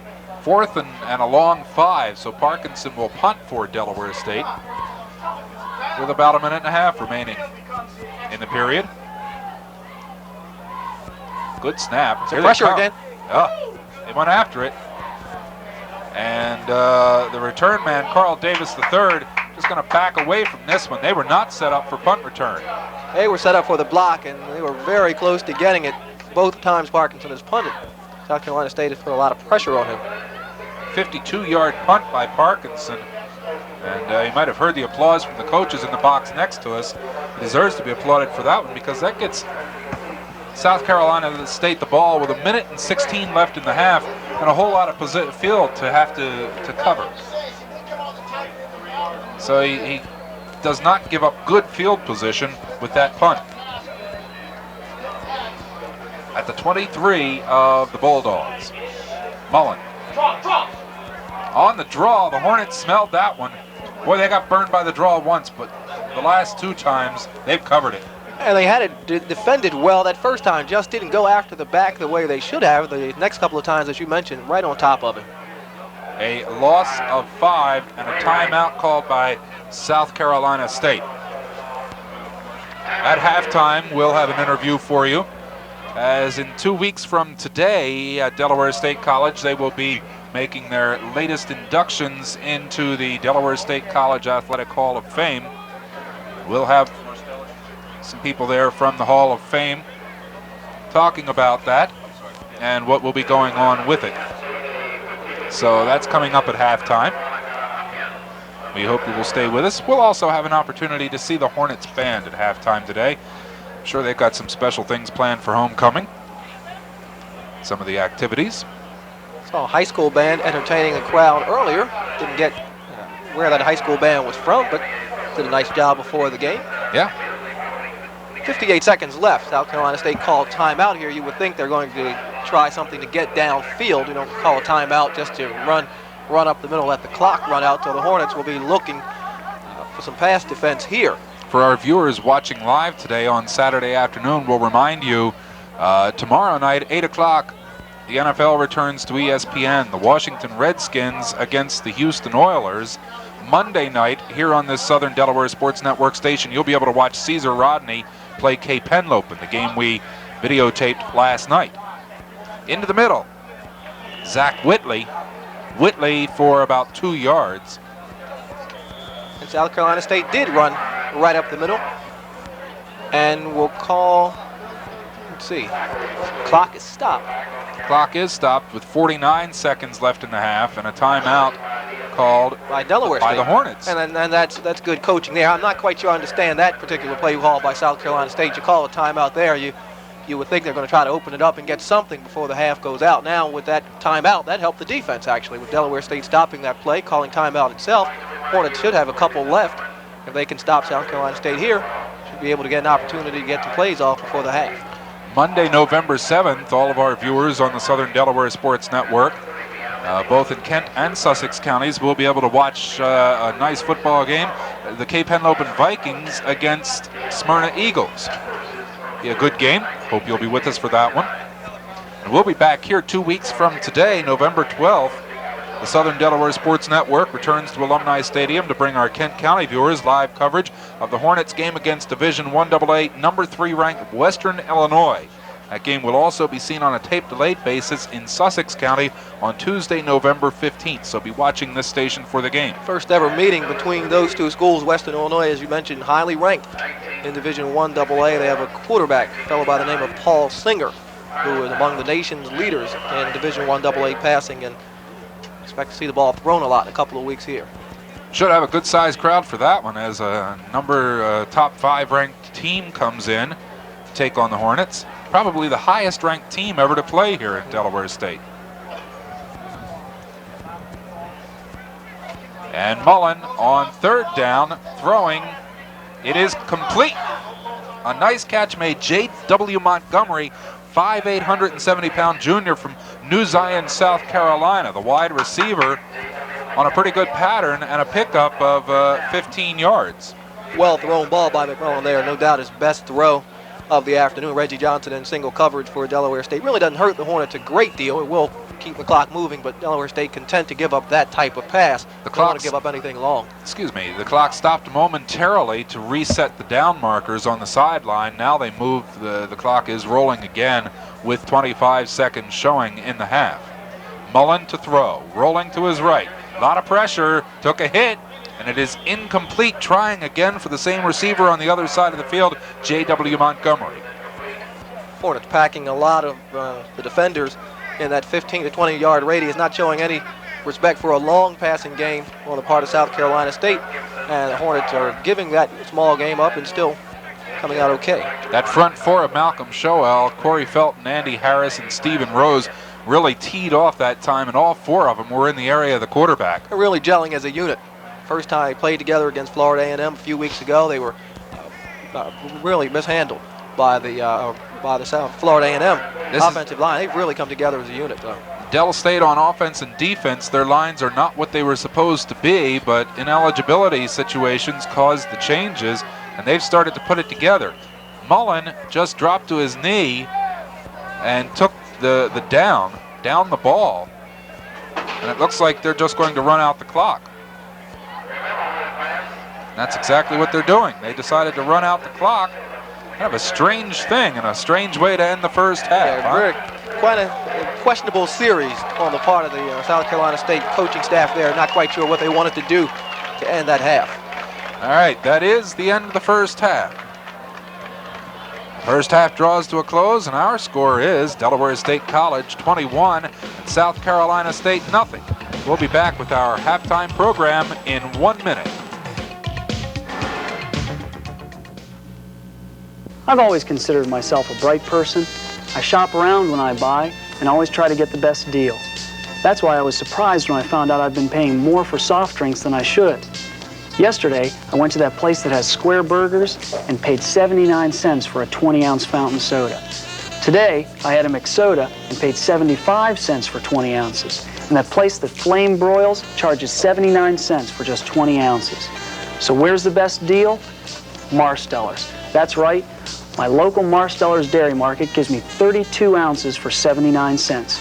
That's 37% more soda for the same price, and I can get Coke or Pepsi. From now on, I go where I get the best deal, a choice and quality sandwiches too. My clean, courteous, convenient Marstellers Dairy Markets. And when you visit Marstellers, pick up Bingo 88 cards and save an additional 30 cents off 32-ounce fountain sodas. Marstellers, where you get more for your money. Halftime at Delaware State College, and I've been joined here in the press box by one of the newest future inductees into the Delaware State College Athletic Department Hall of Fame.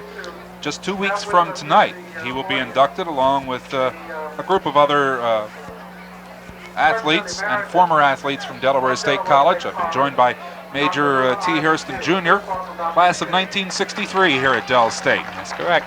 All right, let's give some of your credentials. You were the captain of the baseball team in your junior and senior year, co-captain of the basketball team your senior year, Delaware State College's Rookie of the Year in 1959, co-captain of the baseball team that won the CIAA co-championship in '62. I'm telling you like you don't know all this. Right, I'm trying to remember back to those years. And you're currently the principal of Thomas F. Bayard Middle School up in Wilmington. Right, Barton Intermediate School, 456 School, Christiana School District.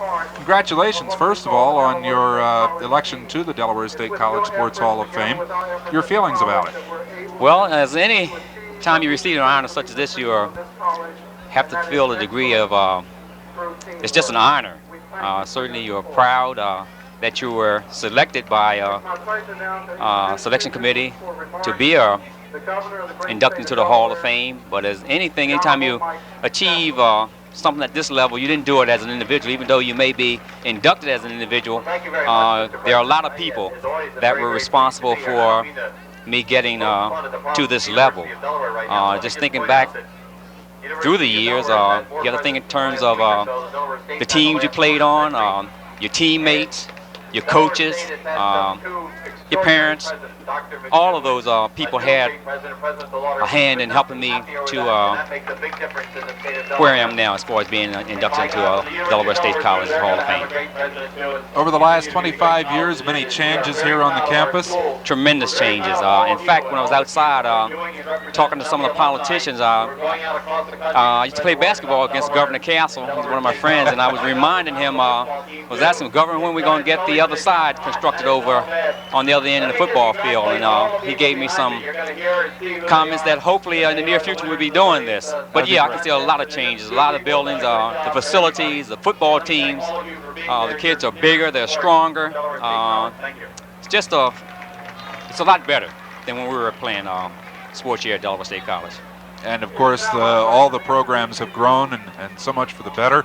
We congratulate you again on your election to the Hall of Fame, and that will be coming up 2 weeks from tonight, so you'll be back down here in Dover for that. Yes. Looking forward to it, I'm sure. Thanks an awful lot. All right, thank you. Major T. Hairston Jr., class of 1963 here at Delaware State College, one of the newest members of the Sports Hall of Fame. Give me the names of the athletes who will be inducted that evening.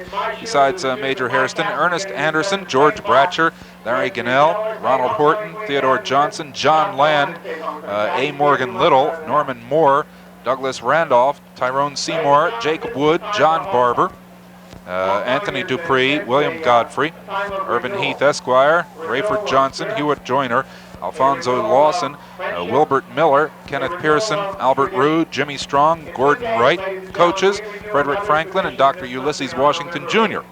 Those are the outstanding Delaware State College athletes and coaches from the period 1960 to 1969. those are the people who will be honored. We'll give you some more information on it, and halftime continues. At the half, the score here in Dover is Delaware State College 7, South Carolina State nothing. We'll be back with more of our halftime program in 1 minute.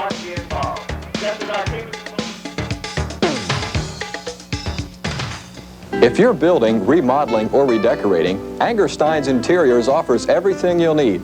Browse through Delaware's most complete stock of power tools featuring Skill and Milwaukee. Check out the many styles and choices of the professional tools we have on display. Saw blades, grinding wheels, sandpaper, chuck keys. We have a full selection of all accessories, including replacement parts, and we can even repair your old tool for you. And best of all, our prices are unbeatable. Discover why Angerstein's is the choice of all fine builders and architects.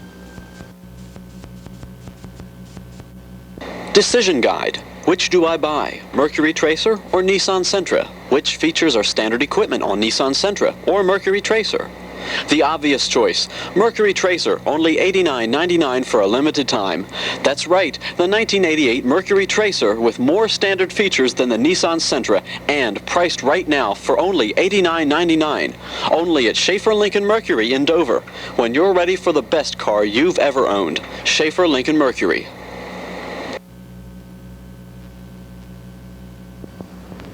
Senator Jake Zimmerman of Dover has spent 22 years in the General Assembly fighting to safeguard Delaware's natural resources. He knows the importance of a legacy of clean air, water, and earth for our children and grandchildren. The way I look at it is simple. The Delaware River and Bay are precious resources we must protect. If the big oil companies or anyone else wants to foul up these treasures, they have to get by Jake Zimmerman first.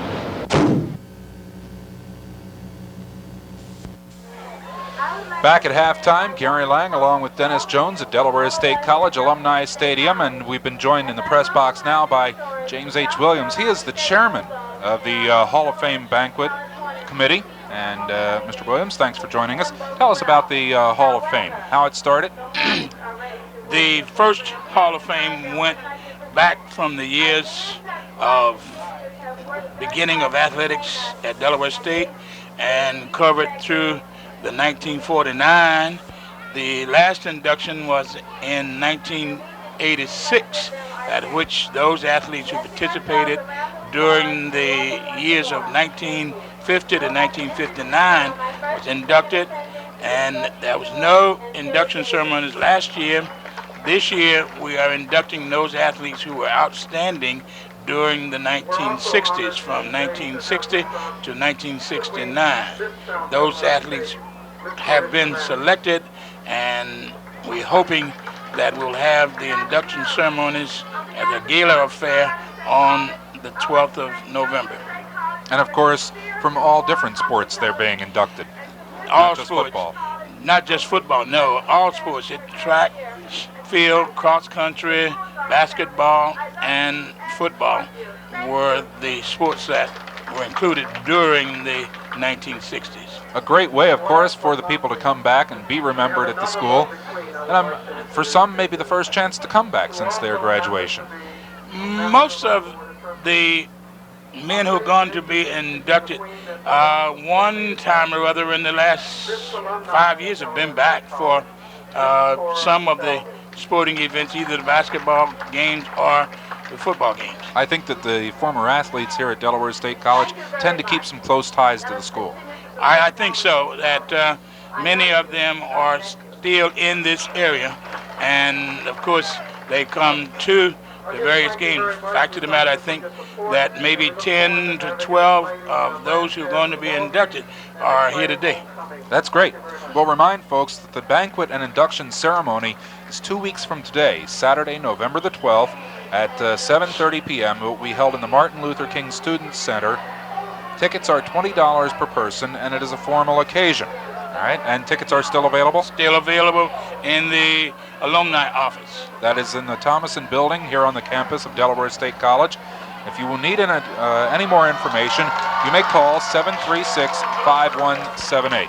Okay. Mr. Williams, thanks for joining us here in the press box this afternoon. Good and enough. We're looking forward to a great second half of action here this afternoon. At the half, the score continues to be Delaware State College 7, South Carolina State nothing. We'll be back with more of our halftime ceremonies in just a moment.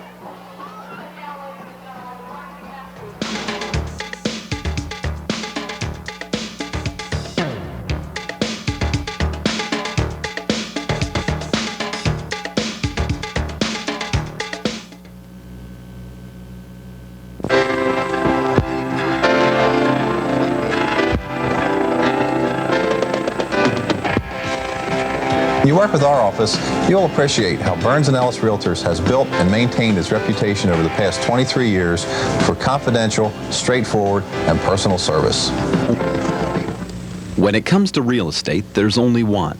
Burns & Ellis Realtors, serving you since 1965.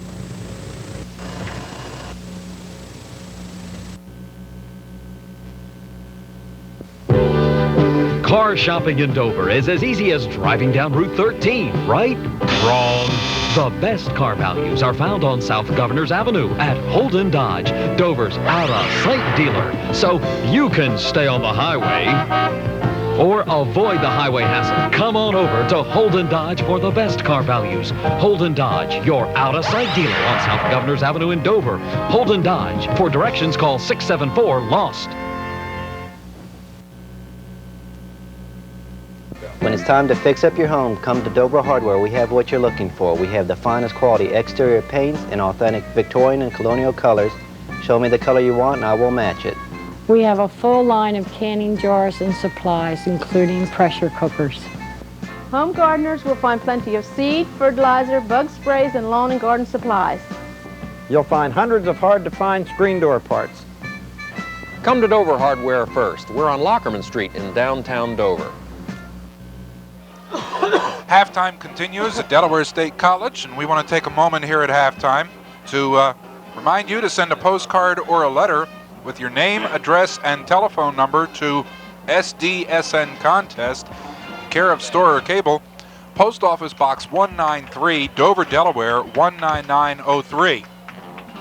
We'll be drawing the names of 3 winners, each of whom will receive one of these beautiful, handsome canvas gym bags that you see on your screen. They feature the full color logos of ESPN and the NFL. Enter as many times as you wish, but there will only be 1 winner per household.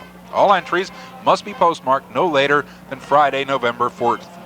Stay tuned, because we'll be repeating the address during the second half of this Hornets football game. Right now, and there's the address again, right now the Hornets band is performing on field.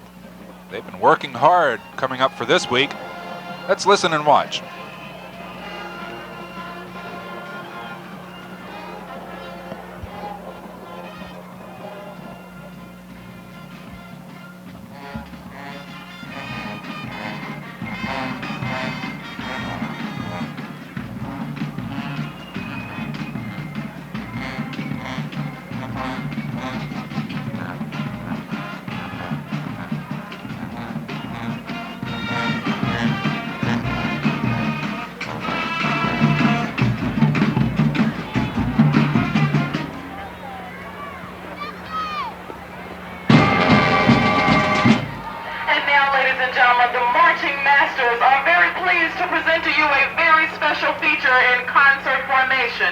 We now welcome to the field the Marching Masters alumni. The alumni of the Marching Masters now join the Marching Masters on the field as they present to you the current Shirley Murdoch hit tune, Husband.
Marching Masters, as they are called, for the performance, and they were joined by some alumni of that organization for that particular number.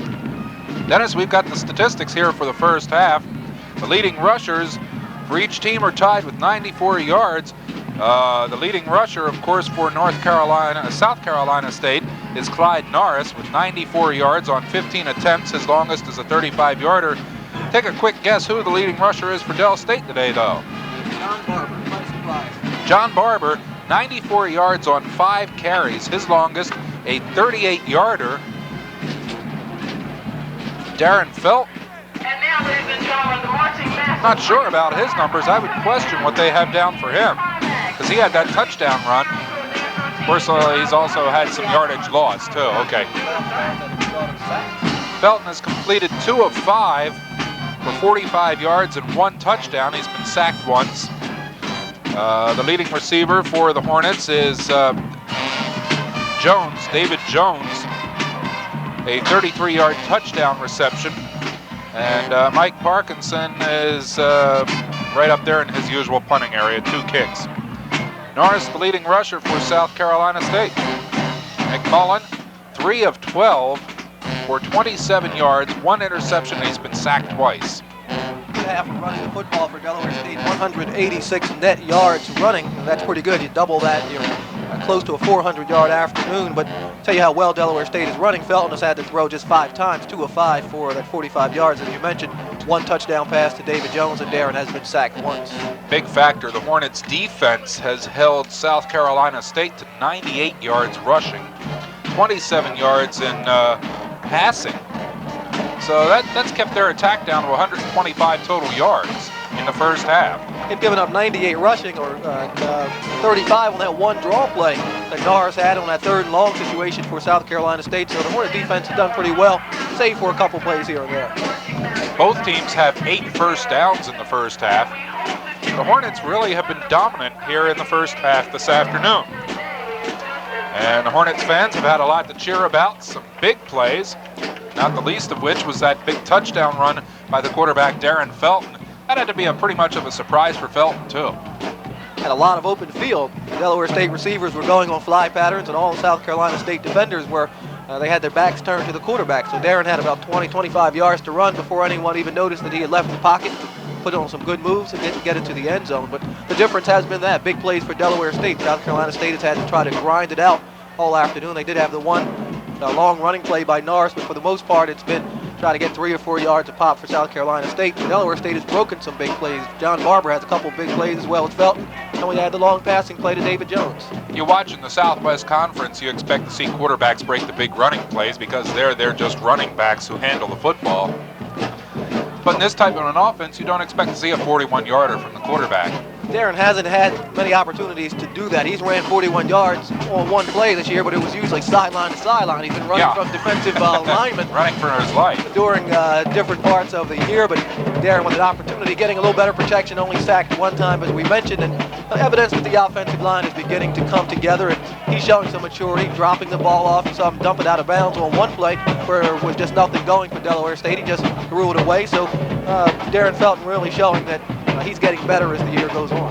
Time to take care of a little bit of business here. Specials on cable in the month of November include an evening with Sammy Davis Jr. and Jerry Lewis on the HBO Comedy Hour and Baby Boom on Cinemax. For information on how you can get this great entertainment in your home, contact your local store or cable office. And during November, you'll be able to enjoy a free movie channel preview here on this channel. November 11th through the 13th, preview the movie channel, then call store or cable to place your order. And watch later on, the end of November, for a full week of the Disney Channel free on this station. All right, that coming up in November. Remember, 2 weeks from today, November 12th, Southern Delaware Sports Network returns to Alumni Stadium to bring Kent County viewers live coverage of the Hornets game against Division I AA number 3 ranked Western Illinois.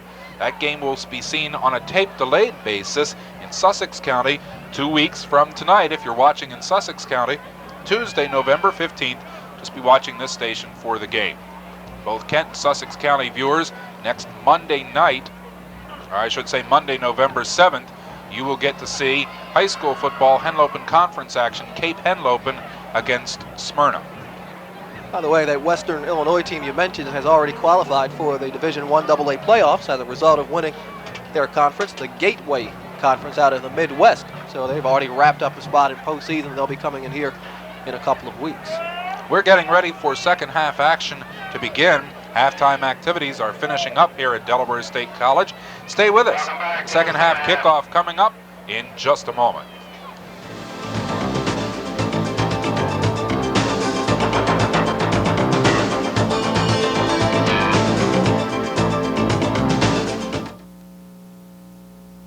That's why working here is so satisfying. You're given the right tools and support to meet the range of your abilities. We don't compete, we work together, and that means the client gets a job well done. I see it in the faces around here. If you allow your employees to meet their expectations, then that helps them to work better, and that's what makes us a great dealership. Getting ready for the second half kickoff. Gary Lang along with Dennis Jones. Thanks for joining us here on the Southern Delaware Sports Network.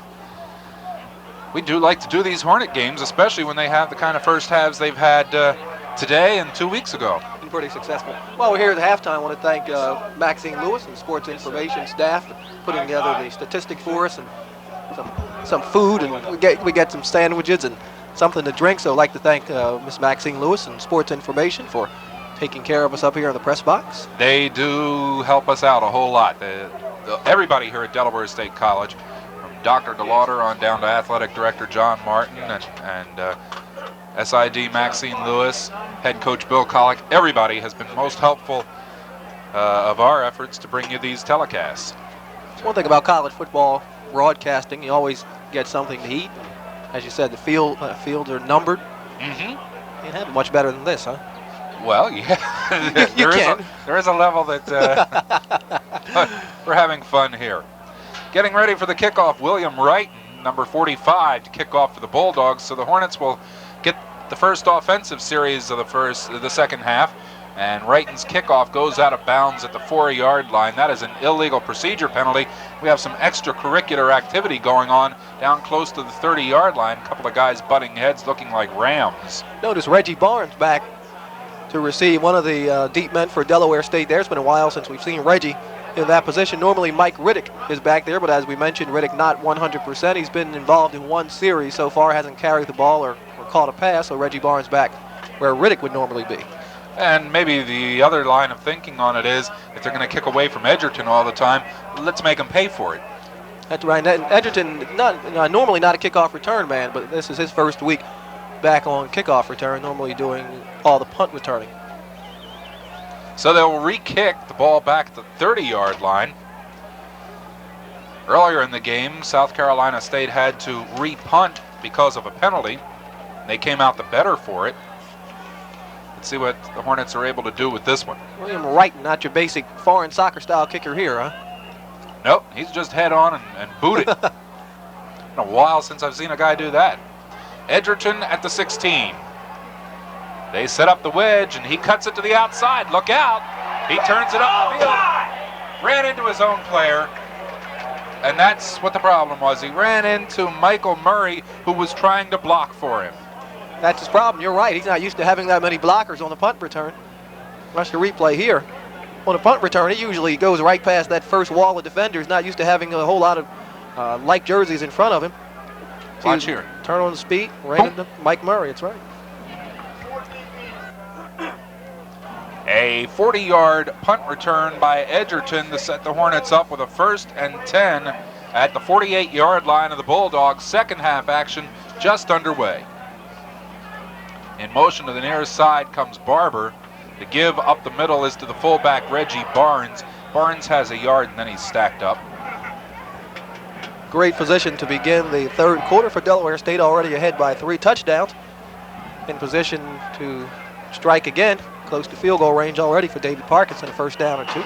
Bill Collick's comments Tuesday about Tim Edgerton being a kickoff return man were, basically he's done a great job on punts. I'm going to try him on kickoffs.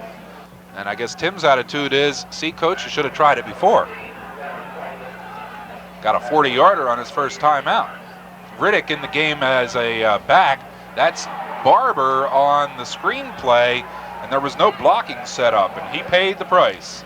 Jamal Isom, defensive back for South Carolina State, played that very well as Barber was to catch that pass and turn upfield. Isom never gave him an opportunity to do that, committed early, made a nice clean tackle. Isom, a 6 foot, 178-pound sophomore from North Myrtle Beach, South Carolina. Barber, of course, averaging better than 3 yards a carry in the season, has 2 touchdowns so far in 1988. Would like to get his hands on the ball some more. So they come out now on 3rd down and 9.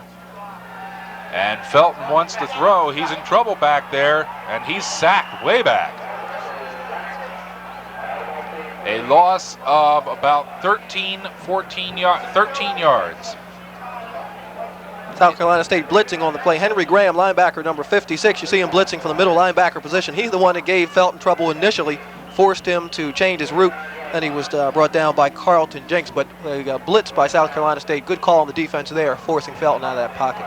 They just went left with him as he went to the same side. Here's Parkinson's punt. And a good one. Will be dead at the 20-yard line.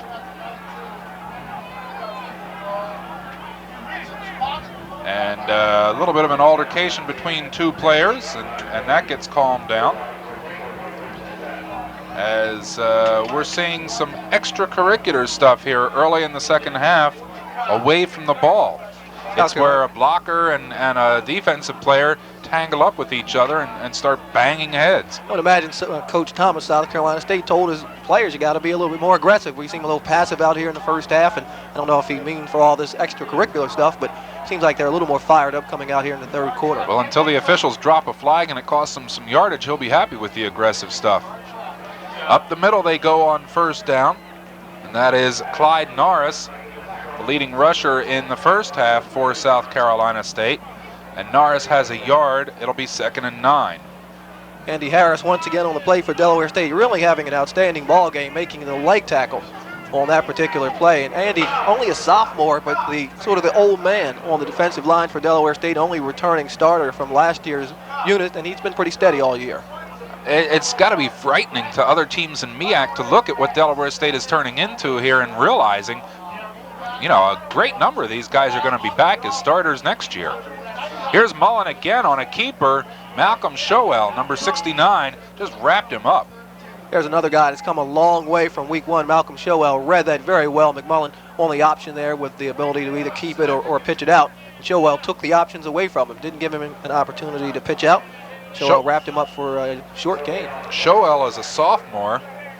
13 solo tackles coming in, 4.5 quarterback sacks, possible pro prospect. Not only that, he's from my hometown. He had some fun last week over in his home city of Baltimore. So he has to be good then, huh? It can't be wrong. 3rd down and 10, a loss of a yard on the last carry by the quarterback. He wants to throw, and he's in trouble. He's going to have to eat this one. Oh! And he ran the wrong way. Showell just powdered him. Oh, we're going to get to see this one again as Showell finished him off. Something when you roll out and still have no protection, and that's what happened here. Here he comes. Oh, he took a shot from Malcolm Showell. He just leveled him. 4th down and 19. The rollout is supposed to buy you some time. He never had time on that pass play. His protection broke down right away. Delaware State had about 5 guys in the backfield with him. Mike Freeborn standing in his own end zone. Maybe the Hornets will come after him. Low snap, and they set up for the return. They like to let Edgerton get his hands on the ball, and it took a great roll for the Bulldogs. Out of bounds at the 34-yard line.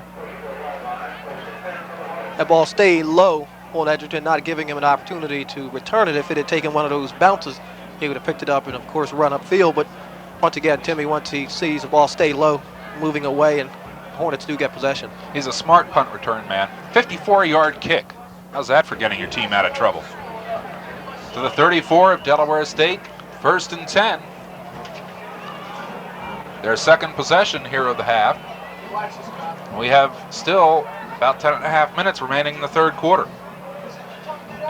Splitting out wide to the left is John Barber. That is Barnes up the middle. Fights his way ahead for a couple.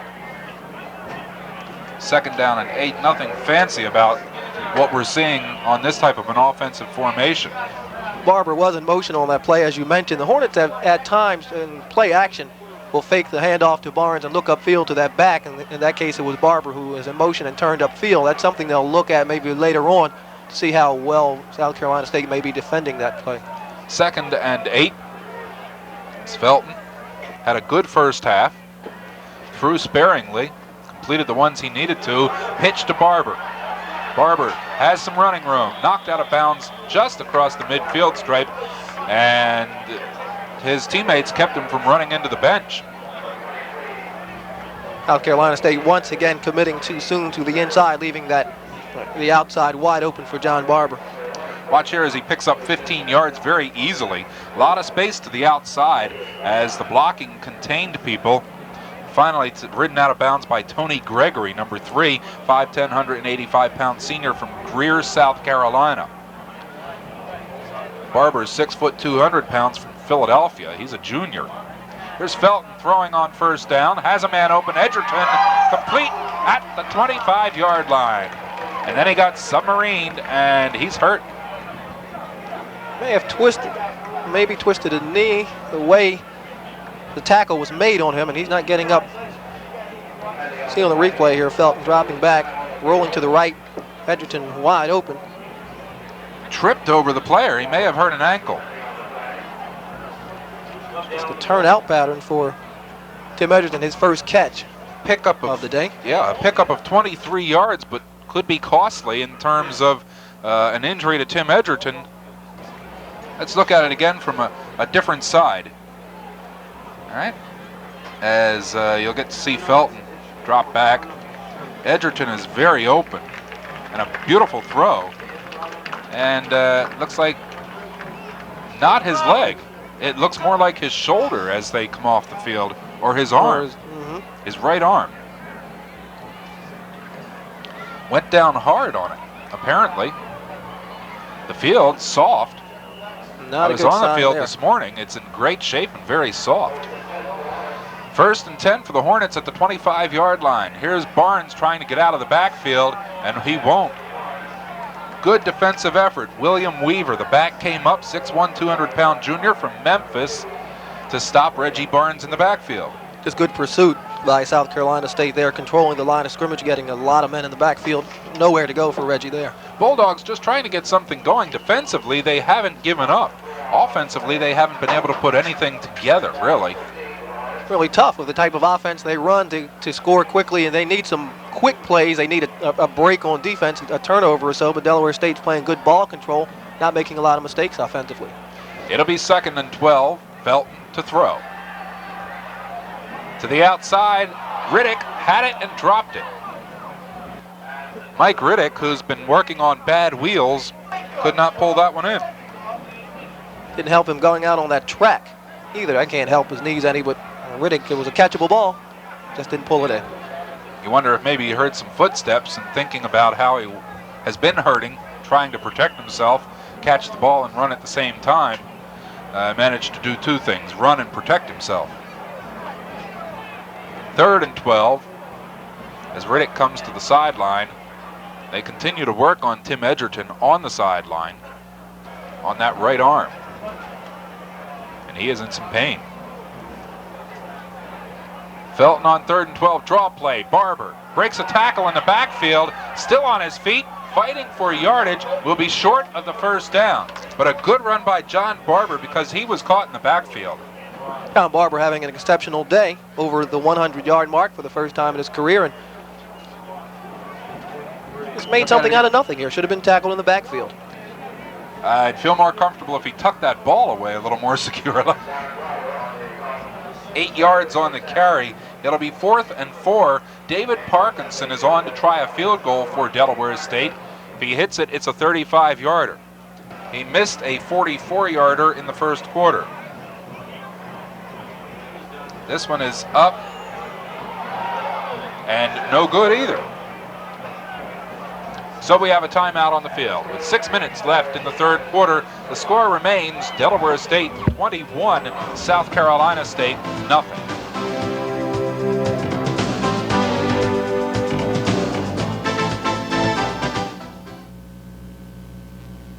In business, changes are just a fact of life. For example, you can type something perfectly, and then new information comes in. Okay, that's perfect, but would you change the opening? Maybe that's why secretaries prefer Xerox typewriters. They make revisions easy. In tests, 8 out of 10 people preferred a Xerox typewriter to other leading models, even an IBM. And that's it, okay? No problem. Xerox, the perfect typewriter for the way business really is. Call Gwynn Associates Incorporated, your authorized Xerox dealer, or stop in at the address on your screen. South Carolina State runs one play to start this series from their own, what was it, the 18-yard line. And here it is as Clyde Norris picks up a yard, and that's all. It'll be 2nd down and 9 now from about the 19-yard line. Mullen on the keeper. He got belted again. He's not going to want to run that keeper on the option too many more times. It's important to note, once again, he is a 4th-string quarterback, wasn't on the roster when the season began as a result of injuries. He's forced into action today, so if it looks like South Carolina State is playing conservatively, maybe it's because they can't do all the things they wanted to do with a young fellow in there, and makes it tough. Pick up a 5. We'll have 3rd down and 6. After the 2nd and 11 play. Mullen to his left, hitting the backfield, gets away from 2. Now he's going to be down at the 5-6 yard line. And it was Malcolm Showell. George Frick, wherever you are, you better start finding a word to rhyme with Showell. He may be your United Way Player of the Week. That's where his 2nd and 3rd effort didn't help him in the long run, because if he would have been sacked a little bit upfield, but ends up losing a lot more yards and brought down at about the 6-yard line with a good 2nd effort on his part, but better effort by the Hornet defenders staying with him. On 4th and 24, back at their own 6. Now the question is, do you go ahead and set up the Tim Edgerton return? And Edgerton is not back there. It's Robert Bethea for the return. Maybe now they try to go after it and get the points. And it looks like they're going after this punt. Pressure coming, gets it away. Bethea won't have a chance to return it as it's touched at the 32-yard line, came up and just hit one of the South Carolina State players smack in the face. Delaware State will have excellent field position to begin the next drive here. Tim Edgerton, as you mentioned, still being administered to along the sideline. A lot of concern about his condition. He was in some real pain as they worked on that arm before. Now Coach Bill Collick is over. He wants to get a report on the condition of his player. We've got 5:49 remaining in the third quarter. Hornets would like to put some points up here. The defense really did a number that time on South Carolina State to get the ball back with great field position. Right side goes Bethea, driven out of bounds after a gain of a yard. You mentioned Coach Collick went over to the sidelines to inquire about the condition of Tim Edgerton. He walked away shaking his head. That was not a good sign. I've seen Bill Collick shake his head like that before. The last time I saw him shake his head like that, it was at his luncheon, and it was during the telephone press conference to the gunslinger, Archie Cooley. It's kind of a head shake of disgust, I think, is the best way to describe it. 2nd and 9. Turn around, the give to Barnes. Big hole through the middle. Puts his head down, fights for yardage, and is going to be just short of the first down to the 23-yard line. Good drive by Reggie Barnes there, not being taken down very easily. Of course, Reggie's made a career out of doing that at Delaware State. He's been pretty much contained by the South Carolina State defense. They've given up a lot of yards to John Barber, but Reggie hasn't had a long run that we've seen a couple of weeks ago against Arkansas Pine Bluff. But the thing is that, and South Carolina State knows it, Bulldogs are well aware Reggie Barnes could bust one of those at any time. He's maybe a half step away from it at any point. They go for the first down with Barnes, and it's going to be pretty close. He had to get up to around the 22-yard line. He got to that area. The officials line up to see if it is. Delaware State running behind tackle Stephen Morris. And that play to try to get the first down, and when you're a lineman, you like to hear that go to your hole, and Stephen Morris got a pretty nice block in, but pretty good help coming along for South Carolina State. Morris at 6'5", 280, a sophomore from Philadelphia. And the coaches anticipated that he was going to turn into a heck of a football player, and he did very quickly. They want to measure this one.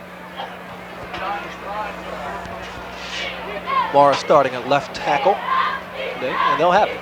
Don't forget to get your postcard or letter into the mail right away if you'd like to have an opportunity to win one of 3 gym bags we're giving away.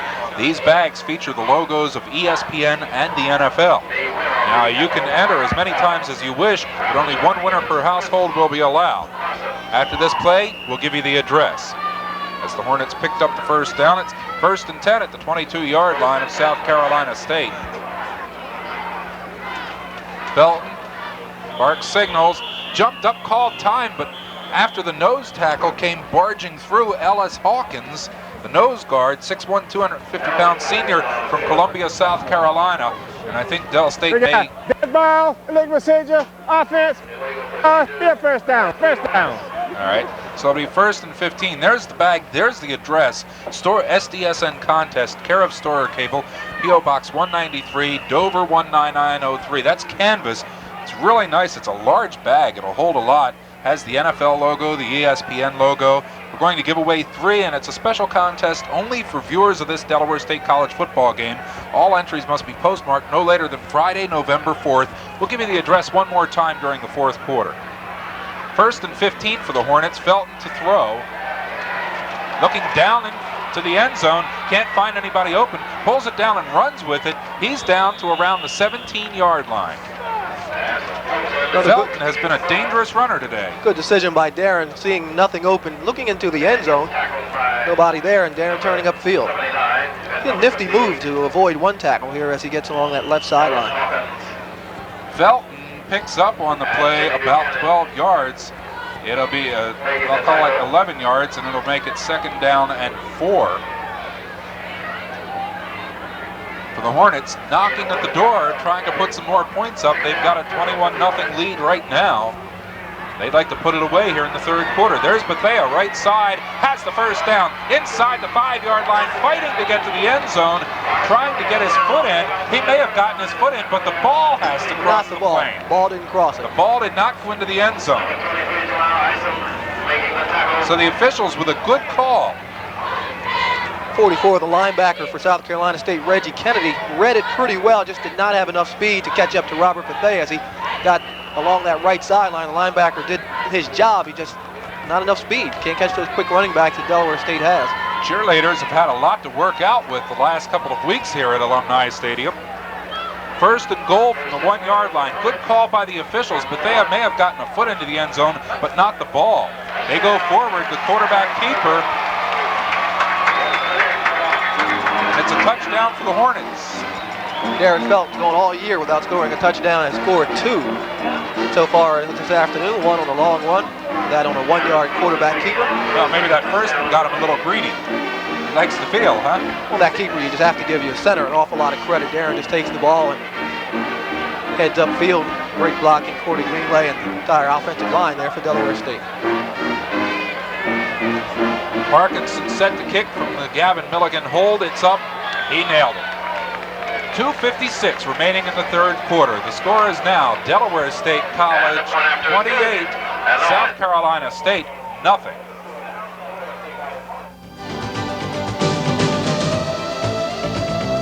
Or stop in at the address on your screen. Well, is it sunk in yet? No. Forget about buying the house. My baby. We're having a baby. I don't know what to tell you. Go buy another one. I can't just go out and buy another one. Our insurance didn't cover it. I'm gonna be okay without Dad. What about the house, Mom? Are we gonna have to sell the house? Total income protection from your Mutual of Omaha company's agent. For more information, call John Still. 4 touchdown lead and the extra points to go with them. We've got 2:56 left in the 3rd quarter, and then the Hornets will have the wind at their back for the 4th quarter. So the Bulldogs really had their work cut out for them as Parkinson kicks off. This one's kind of short. Dropped, picked up at the 14-yard line, and boy, is that guy in trouble. And that guy is Billy Rouse, number 88. Brought down once again inside the 20. So the height on that kick by David Parkinson. Rouse unable to catch it cleanly. Brought it back for 5 yards. It's 1st and 10 for the Bulldogs, their own 19-yard line. Boy, would the Hornets defense like to do a number here again. Last time they contained South Carolina State extremely well and came away with great field position. That led to the touchdown. I believe we have a new quarterback in the ball game, Gary. Looks like 16, Jasper Brooks. Jasper Brooks. He is 6 foot, 185 pounds, a sophomore from Atlanta, Georgia. Let's see if he can get this team moving. Brooks rolls right, throws right away, and a diving attempt made by Rodney McLaughlin, but to no avail. We were told that Brooks is sort of banged up himself. He is the 3rd string quarterback for South Carolina State. Coming into the ball game, he's involved in 2 games. He's played in 2 games so far for the Bulldogs. But he's hurt himself, so see how long he can hang in. It'll be 2nd down and 10. Looking down here on the Hornets bench, and I don't see Tim Edgerton anywhere now. They may have taken him to the locker room to work on that arm. Once again, Brooks with a 2nd down. Hands off. They come up the middle, driving ahead for about 6 yards. Whitley, number 35, on the carry. And he got out to the 26-yard line. That's a pickup of 7. It'll be 3rd down and 3. Not quite the precision in the backfield with a new quarterback there with Brooks. That one did not look that clean on the handoff. Everything was packed in real tight. He almost ended up in the surge forward with the line with everybody else. Not where he wanted to be. Hornets showing blitz. They're coming after him. Got time, got it away, and it's complete to Darrell Mendenhall, the tight end, 6 foot, 195-pound junior from Columbia, South Carolina, picked up the 1st down. And shaken up in the backfield is running back Clyde Norris. He's hurting. Norris trying to block on the play. Took a hard spill. Well thrown ball by Brooks on that down and out pattern. A pickup of 12 yards. They delay things here a little bit so that Norris can get off field. Watch Inside the NFL Week 9, Thursday night at 11 on HBO. Nick Buonacani and Lenny Dawson host this look at pro football. Now, to get HBO and all of their great sports and entertainment programs, contact your local store or cable office. And if you miss it on Wednesday night, it's also on Saturday morning. I picked up parts of it this morning before I came here that I missed Wednesday. So, good programming. 1st and 10 for the Bulldogs, their own 38-yard line. They've got a new quarterback in, Jasper Brooks. Pitch back by Brooks, and a good pull down by James Darby. Darby in the game, we didn't expect to see him either. Great hands by Darby. That pitch was way too high. He pulled it in and pretty much in stride. Didn't get much out of it, but still saved South Carolina State another big loss or possibly a turnover on that play. He got a yard. Darby is the team's leading rusher coming into the game. He's 5'9", 187, a senior from Orangeburg, has an average of 6.4 yards per carry with 6 touchdowns. That's the first time he's been in the game today, though. I formation. Brooks, long count, pulls it away from the center, wants to throw over the middle, and it is complete. J.W. Montgomery, 5'8", 170-pound junior from New Zion, South Carolina, pulls it down and has the 1st down. Brooks with a strong arm. You have to have a strong arm to make this type of pass and just a fine catch. See him move up in the pocket a bit, step up. Good catch, J.W. Montgomery, but that pass has to be on a line, has to be right there. Elvis Hines right there on the coverage, too. I mean, he was covering him like a jersey.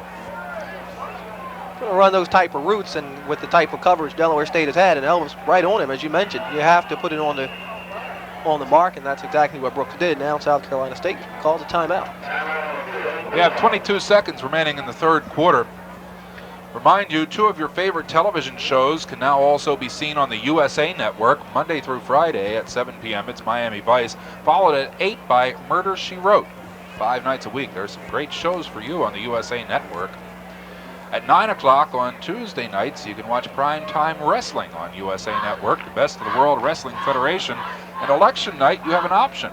If you choose not to watch all that election coverage, you can watch the USA Network for a World Wrestling Federation special. Bobby the Brain and Gorilla Monsoon will be hosting? The whole gang. Yeah, the whole crew. It was taped in Paris, France last month. WWF, that's why they call it the World It Wrestling, is the World Wrestling Federation. See? Yeah. So that'll be coming your way election night if you choose not to watch the coverage. After you vote, of course. Yeah, make sure you go out and vote on election day. If you're not registered to vote and you're eligible, shame on you. But if you are registered and eligible to vote, make sure you go out and do it on election day.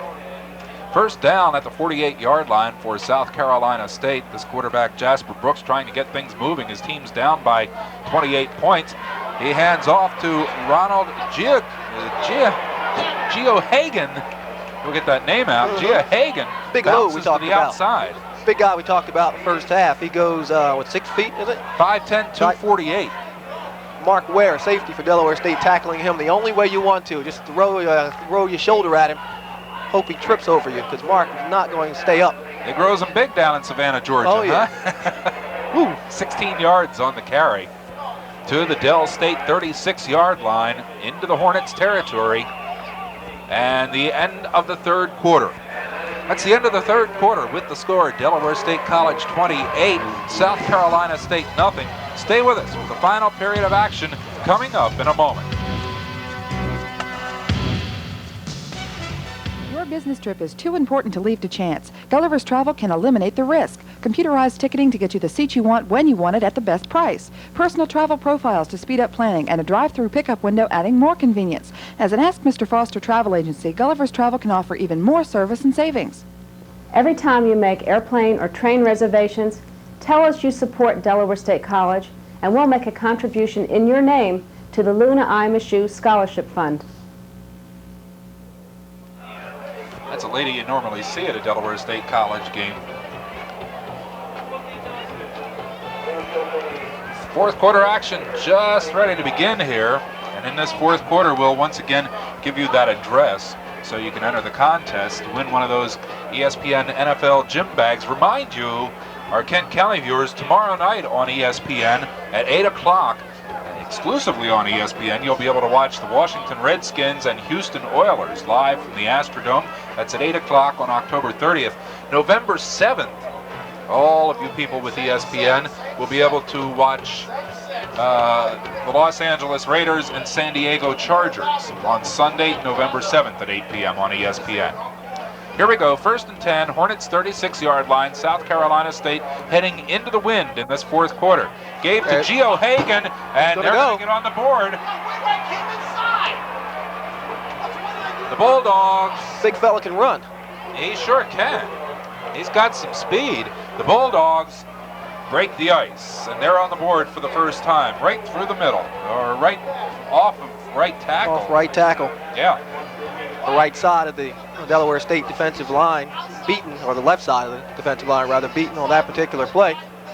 I'd give a lineman for South Carolina State credit there. Seemed to catch everybody a little bit by surprise. Nick Caliguri, the kicker, from Cincinnati, Ohio. Left-footed, barefoot, soccer-style kicker. He's got it all. Left foot, barefoot, soccer style, and he puts it through the uprights. And we've got 14:53 left in the game. It took South Carolina State just 7 seconds to get on the board here in the fourth quarter. Don't go away, because they haven't given up. Timeout on the field with the score, Delaware State College 28, South Carolina State 7.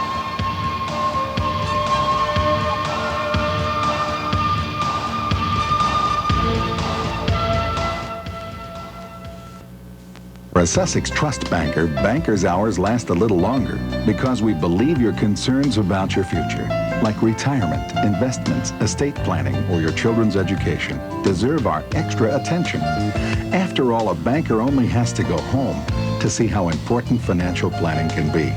At Sussex Trust, we always remember when you're dealing with money, you're dealing with people's lives. There's more to banking than money at Sussex Trust. Member FDIC. Don't forget, Thursday night, ESPN has some great live college football action for you as Northern Iowa travels to Northern Arizona. Division I AA action in prime time. Thursday night, college football, November 3rd at 9 p.m. on your Total Sports Network. Kind of surprised the Hornets don't have some better receivers or running backs on the line just in case they try an onside kick, but they don't do it. So. Well, they went the whole way. William Wright kicks it deep to the 14-yard line of the Hornets. Bethea up the right sideline, cuts it back inside, gets across the 40, and is swarmed at the 42. Well, the Bulldogs might try an onside kick, down by 3 touchdowns with fourth quarter pretty much to go. And not a bad 28-yard kickoff return here. You'll see it. Bethea has some good running room. Gets past that, and now it's up the sideline. Needed a couple blocks there to be able to break it. Hornets ball, 1st and 10, their own 42-yard line, fourth quarter action. Darren Felton has really done a job today at quarterback. Barnes in the middle. And Hornets are playing conservative football now. They don't want to do anything to make a big mistake and give South Carolina State a chance to open things up here. It's just basic offense. The Hornets will try to control the ball, but they'll have to chip in some first downs every now and then to keep that clock moving. There is time South Carolina State's going to have to hold 3 downs and punt and get the ball back and try to score quickly. The key for the Hornets is to, as you said, get those first downs and eat up as much clock as possible. Felton rolls left, keeps it, and he's got a couple of yards to the 48-yard line. Darren a lot more aggressive this ball game. I haven't seen him involved this much in the running game as he's been today, turning upfield and making pretty good decisions, and hasn't had to throw an awful lot, indication of how much the Hornets have run the football, how well they've run. He's had an all-around fine game. Well, after that 41-yard touchdown run in the first half, maybe he's a little more confident in his own running ability. Huh? Maybe it just feels real good, too. 3rd and 5. Not a bad situation. You can do a lot from 3rd and 5, there goes including letting Felton keep the ball. And he got close. He got stopped initially and then banged ahead and may have picked up the first down. Really impressed with how hard Felton's running there. Just had enough room to turn upfield and put his head down, tuck the ball in, and got the first down. He got to the 47-yard line of South Carolina State and picked up the first down on that carry. Exactly what Delaware State wanted to do. If you can get first down, stay on the ground, stay in bounds, you're going to run 3-4 minutes off that clock. Barber in motion to the far side, into the middle. That's Bethea. Bethea tripped up coming across and managed to keep his feet and pick up 14 yards on the carry. Bethea having a fine game upon his return. He was off the team a couple of weeks ago, was reinstated, and playing a big part in the offensive game here. Very happy to be back, too. Good initial hole. He knew exactly what to do once he got there. The right side of that Delaware State offensive line doing a job there. 12:35 remaining in the contest. Hornets with a 21-point lead would like to add to it. Here's Barnes, cuts it to the outside and slowed down and taken down from behind at the 23-yard line. Slowed down and run out of football field there, Reggie. If he had a little bit more room along that sideline, he could have turned that up. But Reggie's going to be close to first down. Reggie breaking one off there. The officials look it over and they say he got it. 10-yard pickup. Hornets have gone right successfully an awful lot this afternoon, running behind Kevin Wright, big number 65, over on that side. Also, Roderick Milstead, a couple of the young fellas who Hornets are showing some confidence in. Kevin Wright is 6'3", 250, is a sophomore from Philadelphia. And as a freshman last year, he blocked 3 punts and got a touchdown on one of them. He can do a lot. Look at Wright, he's a sophomore. 63, Milstead's a freshman. Couple of yards to the 20-yard line. Barnes on the carry. Right up the middle.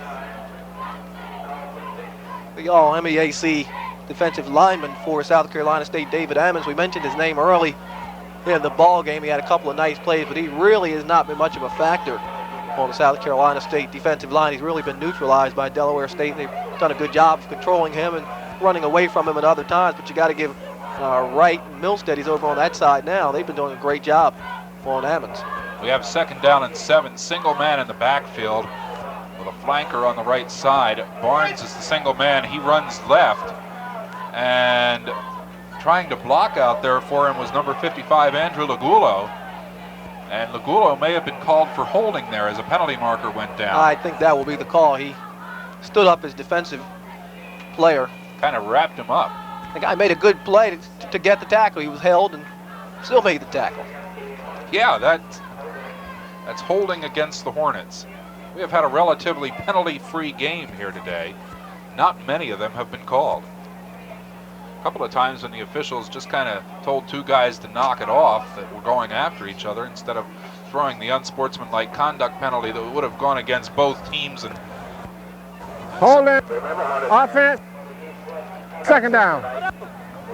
Delaware State bringing in the unit he likes to have on the field when they want to pass the ball. David Jones coming in, as well as number 4, Jamal Pettiford. David Jones already has a touchdown pass today. 2nd and 18, the step off again from the point of infraction, not from the line of scrimmage. Draw play, Barnes wrapped up, got back to the line of scrimmage. Seen an awful lot of delayed draws today, and only one of them has worked. That for South Carolina State. The Bulldogs read that very well. Reggie, nowhere to go. Now the Hornets are in what would appear to be a passing situation, but the clock is moving, so. 3rd and 18. Essentially, they'd like to move up, even if they can't get the first down. If they could get up about 5 more yards, that helps the range on a David Parkinson field goal attempt, too. Now you're looking at a possible 47-yarder if he's got to kick it from this distance. Ball at the 30-yard line. 3rd down, 18. Felton. Long count. Take away from the center. Rolling right, wants to throw, looking downfield. Incomplete. Mike DeLon, the tight end, was open, but Felton on the rollout just was not set to throw. I think the ball kind of slipped out of Darren's hands just a little bit. John Barber and Mike DeLon were both open. Seemed like he couldn't make up his mind which one to go to. Ended up trying to throw to Mike DeLon well short, as you mentioned, sort of off balance on the run. Seems like Darren just had a tough time making up his mind which one to go to. We'll see a David Parkinson field goal attempt. If he hits it, it's 47 yards. And he missed a 44-yarder earlier in the game and a 35-yarder. This one has the distance and is no good. Once again, short. Good hold by Gavin Milligan. Snaps have been pretty high. Well, those extra points and field goal attempts. One snap was low early in the ball game. That one was high. Milligan brought it down. Had a little bit of breeze to his back. Still couldn't get it there. Parkinson's going to be disappointed. He only got 4 points in this game. That's a low for him recently. All on extra points. He had all 9 points down at Bethune-Cookman 3 weeks ago. Scored a whole bunch against Pine Bluff 2 weeks ago and had a number of points against Morgan State last week. Ball comes to the 29-yard line, the line of scrimmage, and it's 1st down for South Carolina State. And that one just all kinds of broke down. They got the quarterback Jasper Brooks. See exactly what happened. Well, he kept it, and then he met Malcolm Chohel. Once again, faking the handoff to the big guy, number 28. Man who ran a touchdown in for South Carolina State, Gio Hagan. Malcolm Chohel has had maybe his best game of the season here today. So far, yeah. 2nd and 9 as the quarterback Brooks managed to get a yard on the carry. I formation. Takeaway, rolls left. Wants to throw. Nobody open. Runs with the football. Oh boy. managed to get down before Eric Wainwright separated his head from his body. Once again, South Carolina State not a very sophisticated passing team with only one receiver deep downfield. Delaware State had him covered extremely well. He had enough time to throw if he had someone open, just couldn't find a receiver open because of good coverage by Delaware State. And you just can't give a defensive line that much time to chase you around. They'll catch you sooner or later. 3rd down and 8, as the quarterback has now run the last 2 plays for the Bulldogs. That's not a good sign for your offense. It's a great sign for the Hornets defense that they're forcing the quarterback to run. One was an option play and the other one was a pass play. Again, they show I formation. And again, he's going to throw. There's a sack. And that's a team sack. There's about 3 or 4 guys who are going to get partial credit for that one. Unlike the last play, this time he had no time to pass the football. He barely got back into the pocket before his wall broke down. Marvin Bright was blitzing on the play for Delaware State, helping out as well as just about the entire defensive line, as you mentioned, the group sack. Mike Freeborn, the punter, he's 6'1", 210, a freshman from Everett, Washington. That's coming a long way to play football at South Carolina State. From Everett, Washington. They get their 11th man on the field now and have to call timeout. 6:17 left in the football game. The score is Delaware State 28, South Carolina State 7.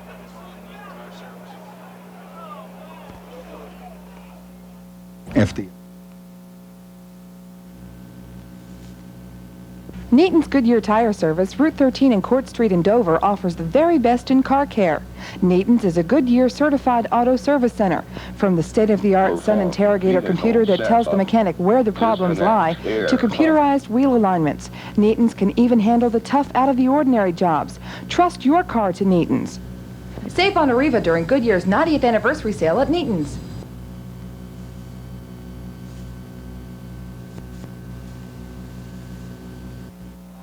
Don't forget, before we finish up here this afternoon, we will give you the address again where you can send your entry if you'd like to win one of those ESPN NFL Canvas gym bags.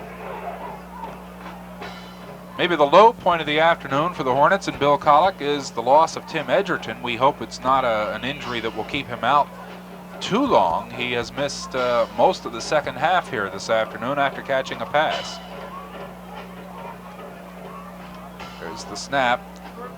Freeborn punt, not a good one, will roll. Bethea will turn around and walk away from it disdainfully.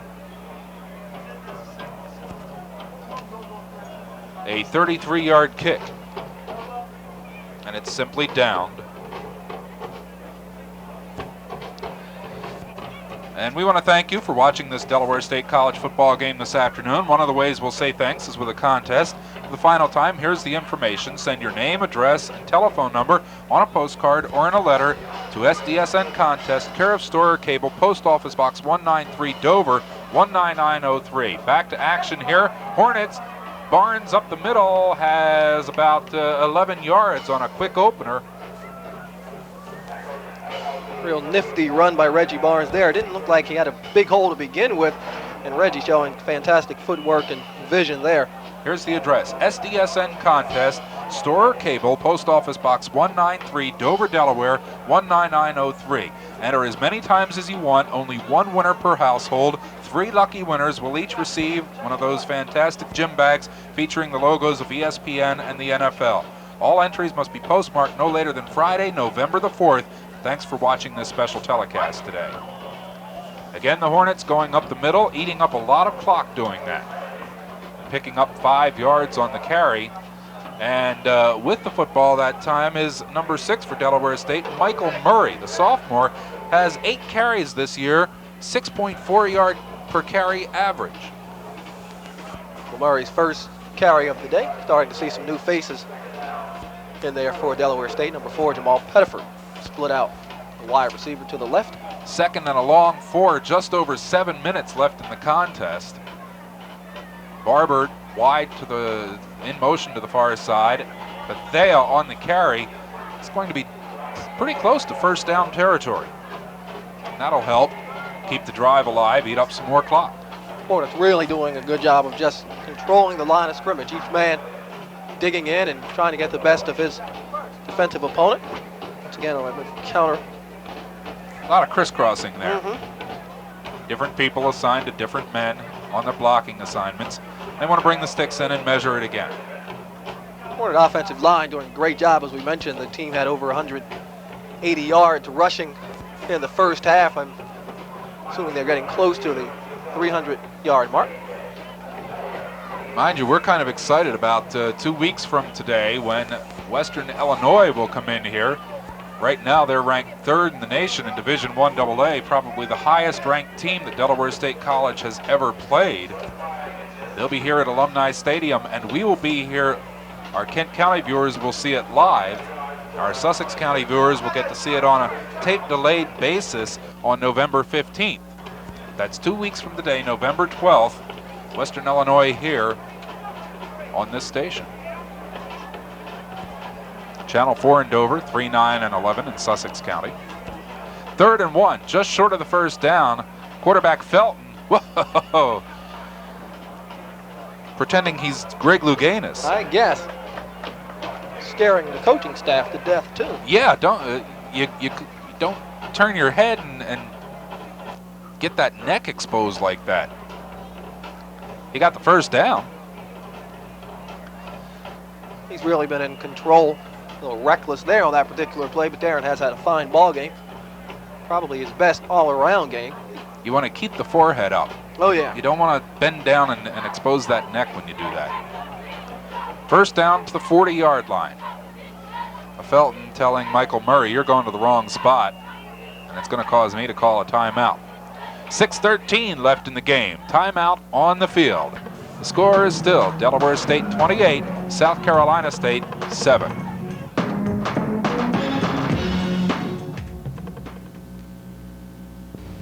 Some public officials just talk about problems. Ed Bennett solves them. I worked in the legislature to build a strong local economy because it affects everyone. We need good jobs, responsive state government, and a fair tax system. I've always worked to improve our schools because our children are our future. Professional wages, adequate supplies, and a solid curriculum. Education is the most important priority for state government. A strong economy, schools we can be proud of, and a clean environment. That's what Delaware's all about. Our spotter, floor director Larry McCormick, just reminded us that 28-7 was the score of last year's game down at Orangeburg when the Hornets beat South Carolina State there. They hold on, they'll win 2 years in a row by the same score. In ball game last year, South Carolina State broke ahead 7-0. Delaware State fought to tie it up, I think, at halftime, and then go on to win it big in the second half.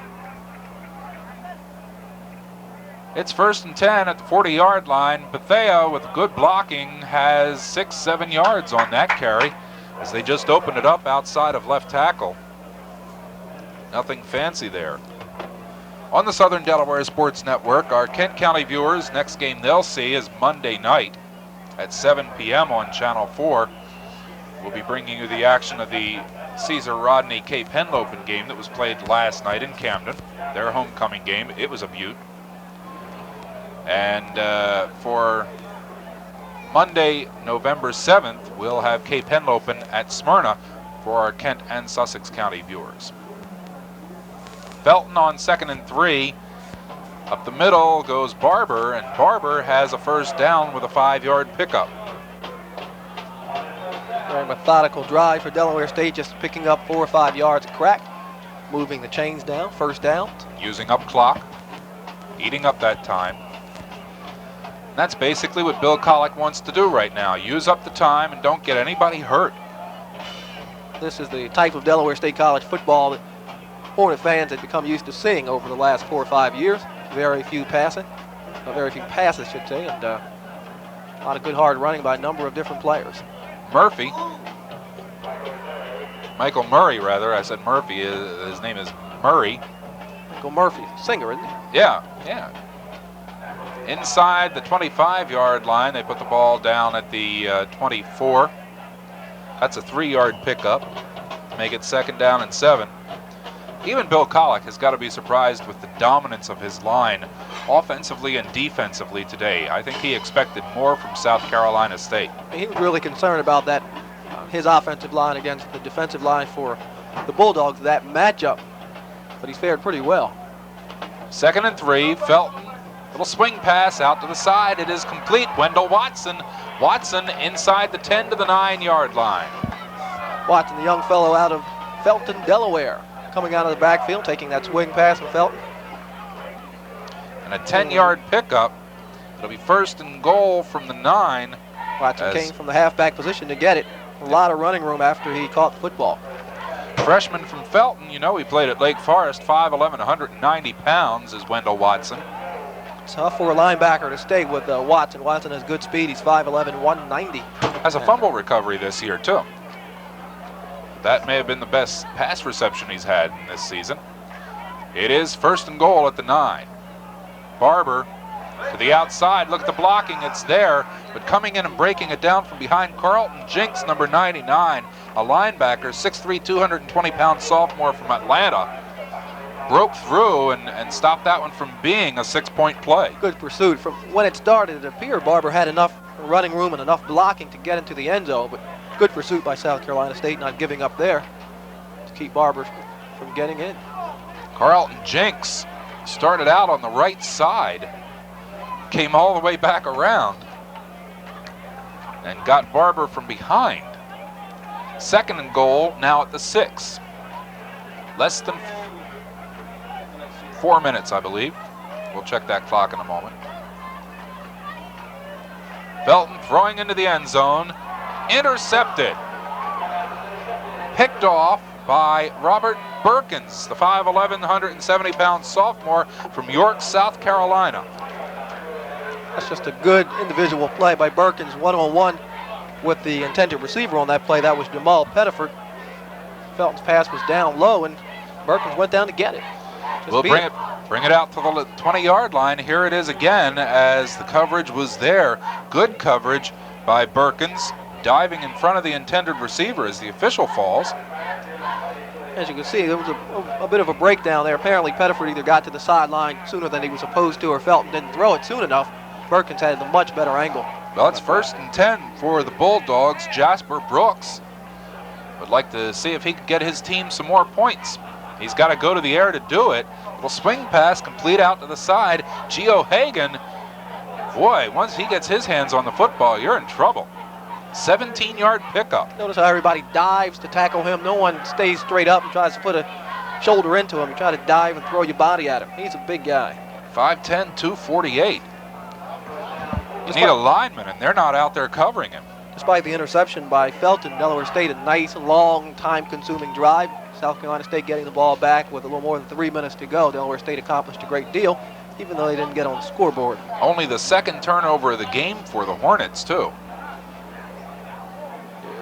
Goes to the air again and intended for number 88, Billy Rouse. Here comes the flag. Boy, was that a late flag, but it's deserved because Reggie Johnson did get him. Reggie got away with it. But if you're going to pull the flag out that late, you better do something other than throw it on the ground. You might as well wipe your nose with it. Look how long it takes. Now he still hasn't thrown the flag. Here it comes, and the official was the closest official to it, didn't call it. That'll be pushing against Reggie Johnson, who already has 1 interception, 5 on the year. That'll cost the Hornets 15 yards and a 1st down. Reggie just a split second too later, he could have picked that pass off. He saw what was coming, just couldn't get there soon enough. A delay here. Here's the call. Pass interference, defense, spot foul, 1st down, 1st down. Together, while we have a moment here, South Carolina State will be playing on ESPN November 10th against Grambling. That'll be becoming sort of a rivalry there. Those two teams hooked up in one of the most bizarre games you'll see in college football last year. South Carolina State winning, I think it was 15-13. They had like 4 attempts to kick the winning field goal. Grambling kept jumping off sides. And that was a weird finish. Roughing the kicker, and South Carolina State eventually won it on the final play of the game. So they'll try to do it again on November 10th on ESPN from South Carolina State. And that is a primetime Thursday night game. Jasper Brooks to throw. It is complete at the 43-yard line of Delaware State. Eric Smith on the receiving end of that one. Boy, they mix it up. They throw to a lot of different players, don't they? Nice move by Smith. He really had Elvis Hines turned around on this play. Hines slipped a little bit, couldn't get back up in time to make the play. Smith, a senior from Belle Glade, Florida, to the Hornets' 43-yard line. It is 1st and 10. Brooks doing a much better job of moving the Bulldog offense than McMullen did, but McMullen's a freshman. First start of the year, just had a tough time getting going. Bulldogs throw to a lot of different receivers. Smith just the latest in a series. Brooks again rolling out. This time he has to pull it down. Look at all the red shirts coming. There's going to be a flag there, I think. Oh, yes, gotta be. Got to be. Yeah, that is a late hit. That was very late there. Eric Wainwright rode him out of bounds. And once you get into that white area out on that side of the field, you're not supposed to take the guy down. You'll see how late it was. You can see him running for his life here, and he made no attempt to run upfield. You can see he was trying to run out of bounds, and when the officials see that, they'll throw the flag in a hurry. Personal foul. It's a defense. 15 yards. It's not like he tried to struggle to stay in bounds or anything. He ran to the sidelines to run out of bounds, and Wainwright hit him pretty good. Well, two not intelligent mistakes by the Hornets now on this series. The pass interference and the roughness call right there. Costs Delaware State 15 yards and puts the ball. Personal foul. It's a defense. First down. First down. Both penalties have given the Bulldogs first downs. And the Hornets call timeout. Bill Kolek wants to talk to this defensive unit. And you can see from his demeanor on the sideline, he is right disgusted with what he's seen recently. He doesn't like that type of play in the sense that it's not good thinking on the part of the Hornet defense. All you have to do is just play basic defense. South Carolina State, very unlikely they're going to score 21 points or more to win this football game. You just have to play intelligent football and let the clock run out.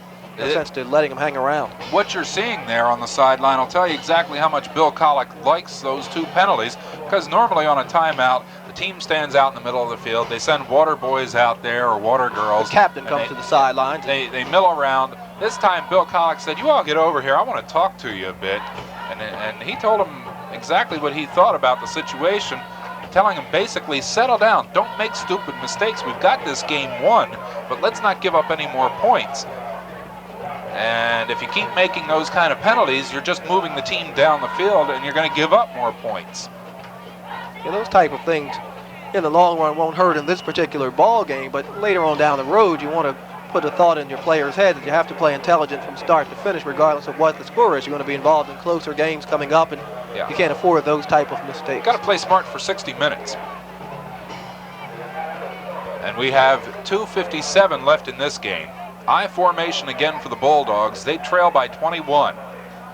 Brooks to throw. Over the middle. Johnson.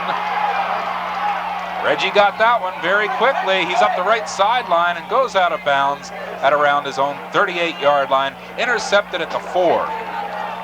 Reggie Johnson, his second pass interception of the day, 6 on the year.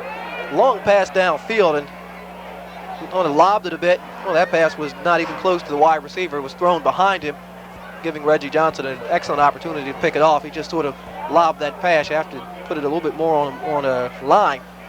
I'll tell you how much the Hornet fans are enjoying this win today. Very few of them have left Alumni Stadium. Couple, every once in a while, you see heading down toward the exits. They're enjoying this win. I want to savor it a while. They'll stay here to cheer the end of it. In at quarterback now is Mike Walker for Delaware State, and he hands off to Murray.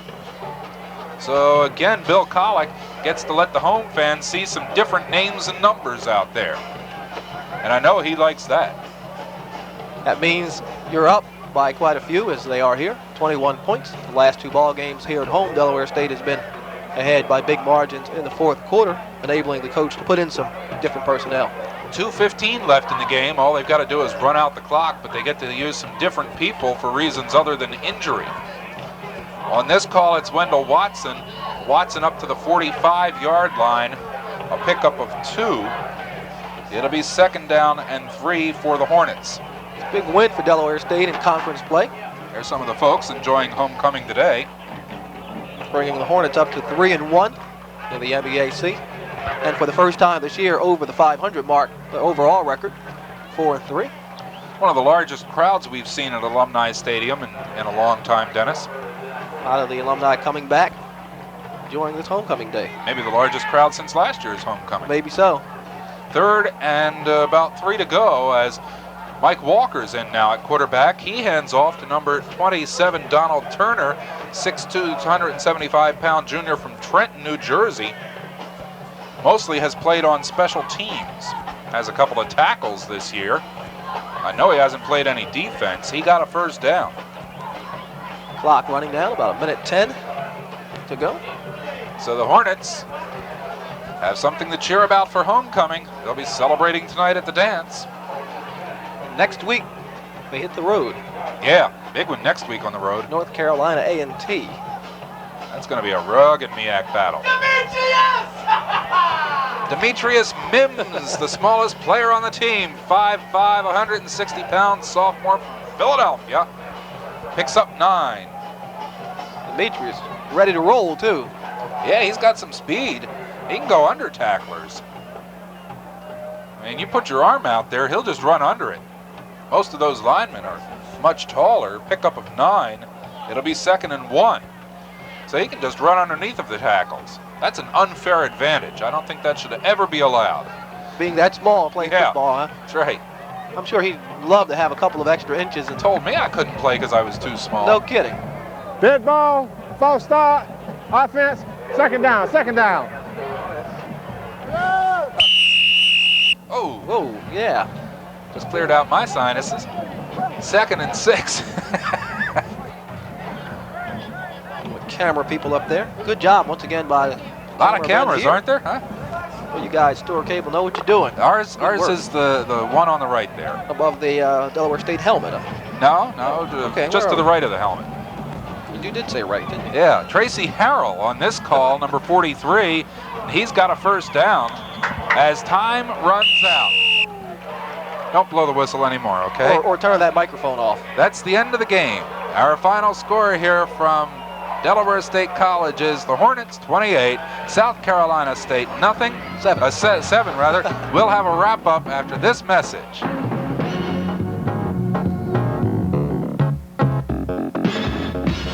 I've always considered myself a bright person. I shop around when I buy and always try to get the best deal. That's why I was surprised when I found out I've been paying more for soft drinks than I should. Yesterday, I went to that place that has square burgers and paid 79 cents for a 20-ounce fountain soda. Today, I had a McSoda and paid 75 cents for 20 ounces. And that place that flame broils charges 79 cents for just 20 ounces. So where's the best deal? Marstellers. That's right. My local Marstellers Dairy Market gives me 32 ounces for 79 cents. That's 37% more soda for the same price, and I can get Coke or Pepsi. From now on, I go where I get the best deal, a choice and quality sandwiches too. My clean, courteous, convenient Marstellers Dairy Market. And when you visit Marstellers, pick up Bingo 88 cards and save an additional 30 cents off 32-ounce fountain sodas. Marstellers, where you get more for your money. Back at Alumni Stadium, Gary Lang along with Dennis Jones, and let's summarize the scoring. Hornets got on the board late in the first quarter, a 34-yard touchdown pass from Darren Felton to David Jones, and Mr. Parkinson kicked the extra point. Hornets went up 7-0. In fact, they never trailed the whole game. They went on the board again in the second quarter, this time on a 5-yard touchdown run by Robert Bethea. Parkinson's extra point made it 14-0. The Hornets got on the board again in the second period. This time on Darren Felton's 41-yard touchdown run, Parkinson extra point, and the halftime score 21-0. Del State scored once more in the football game, a 1-yard plunge by Darren Felton in the third quarter, and South Carolina State scored late in the game, a 36-yard touchdown run by Ronald Geohagan, the extra point kick by Nick Caligari. That's the scoring summary. We'll be back to talk a little bit more about this game after this final message.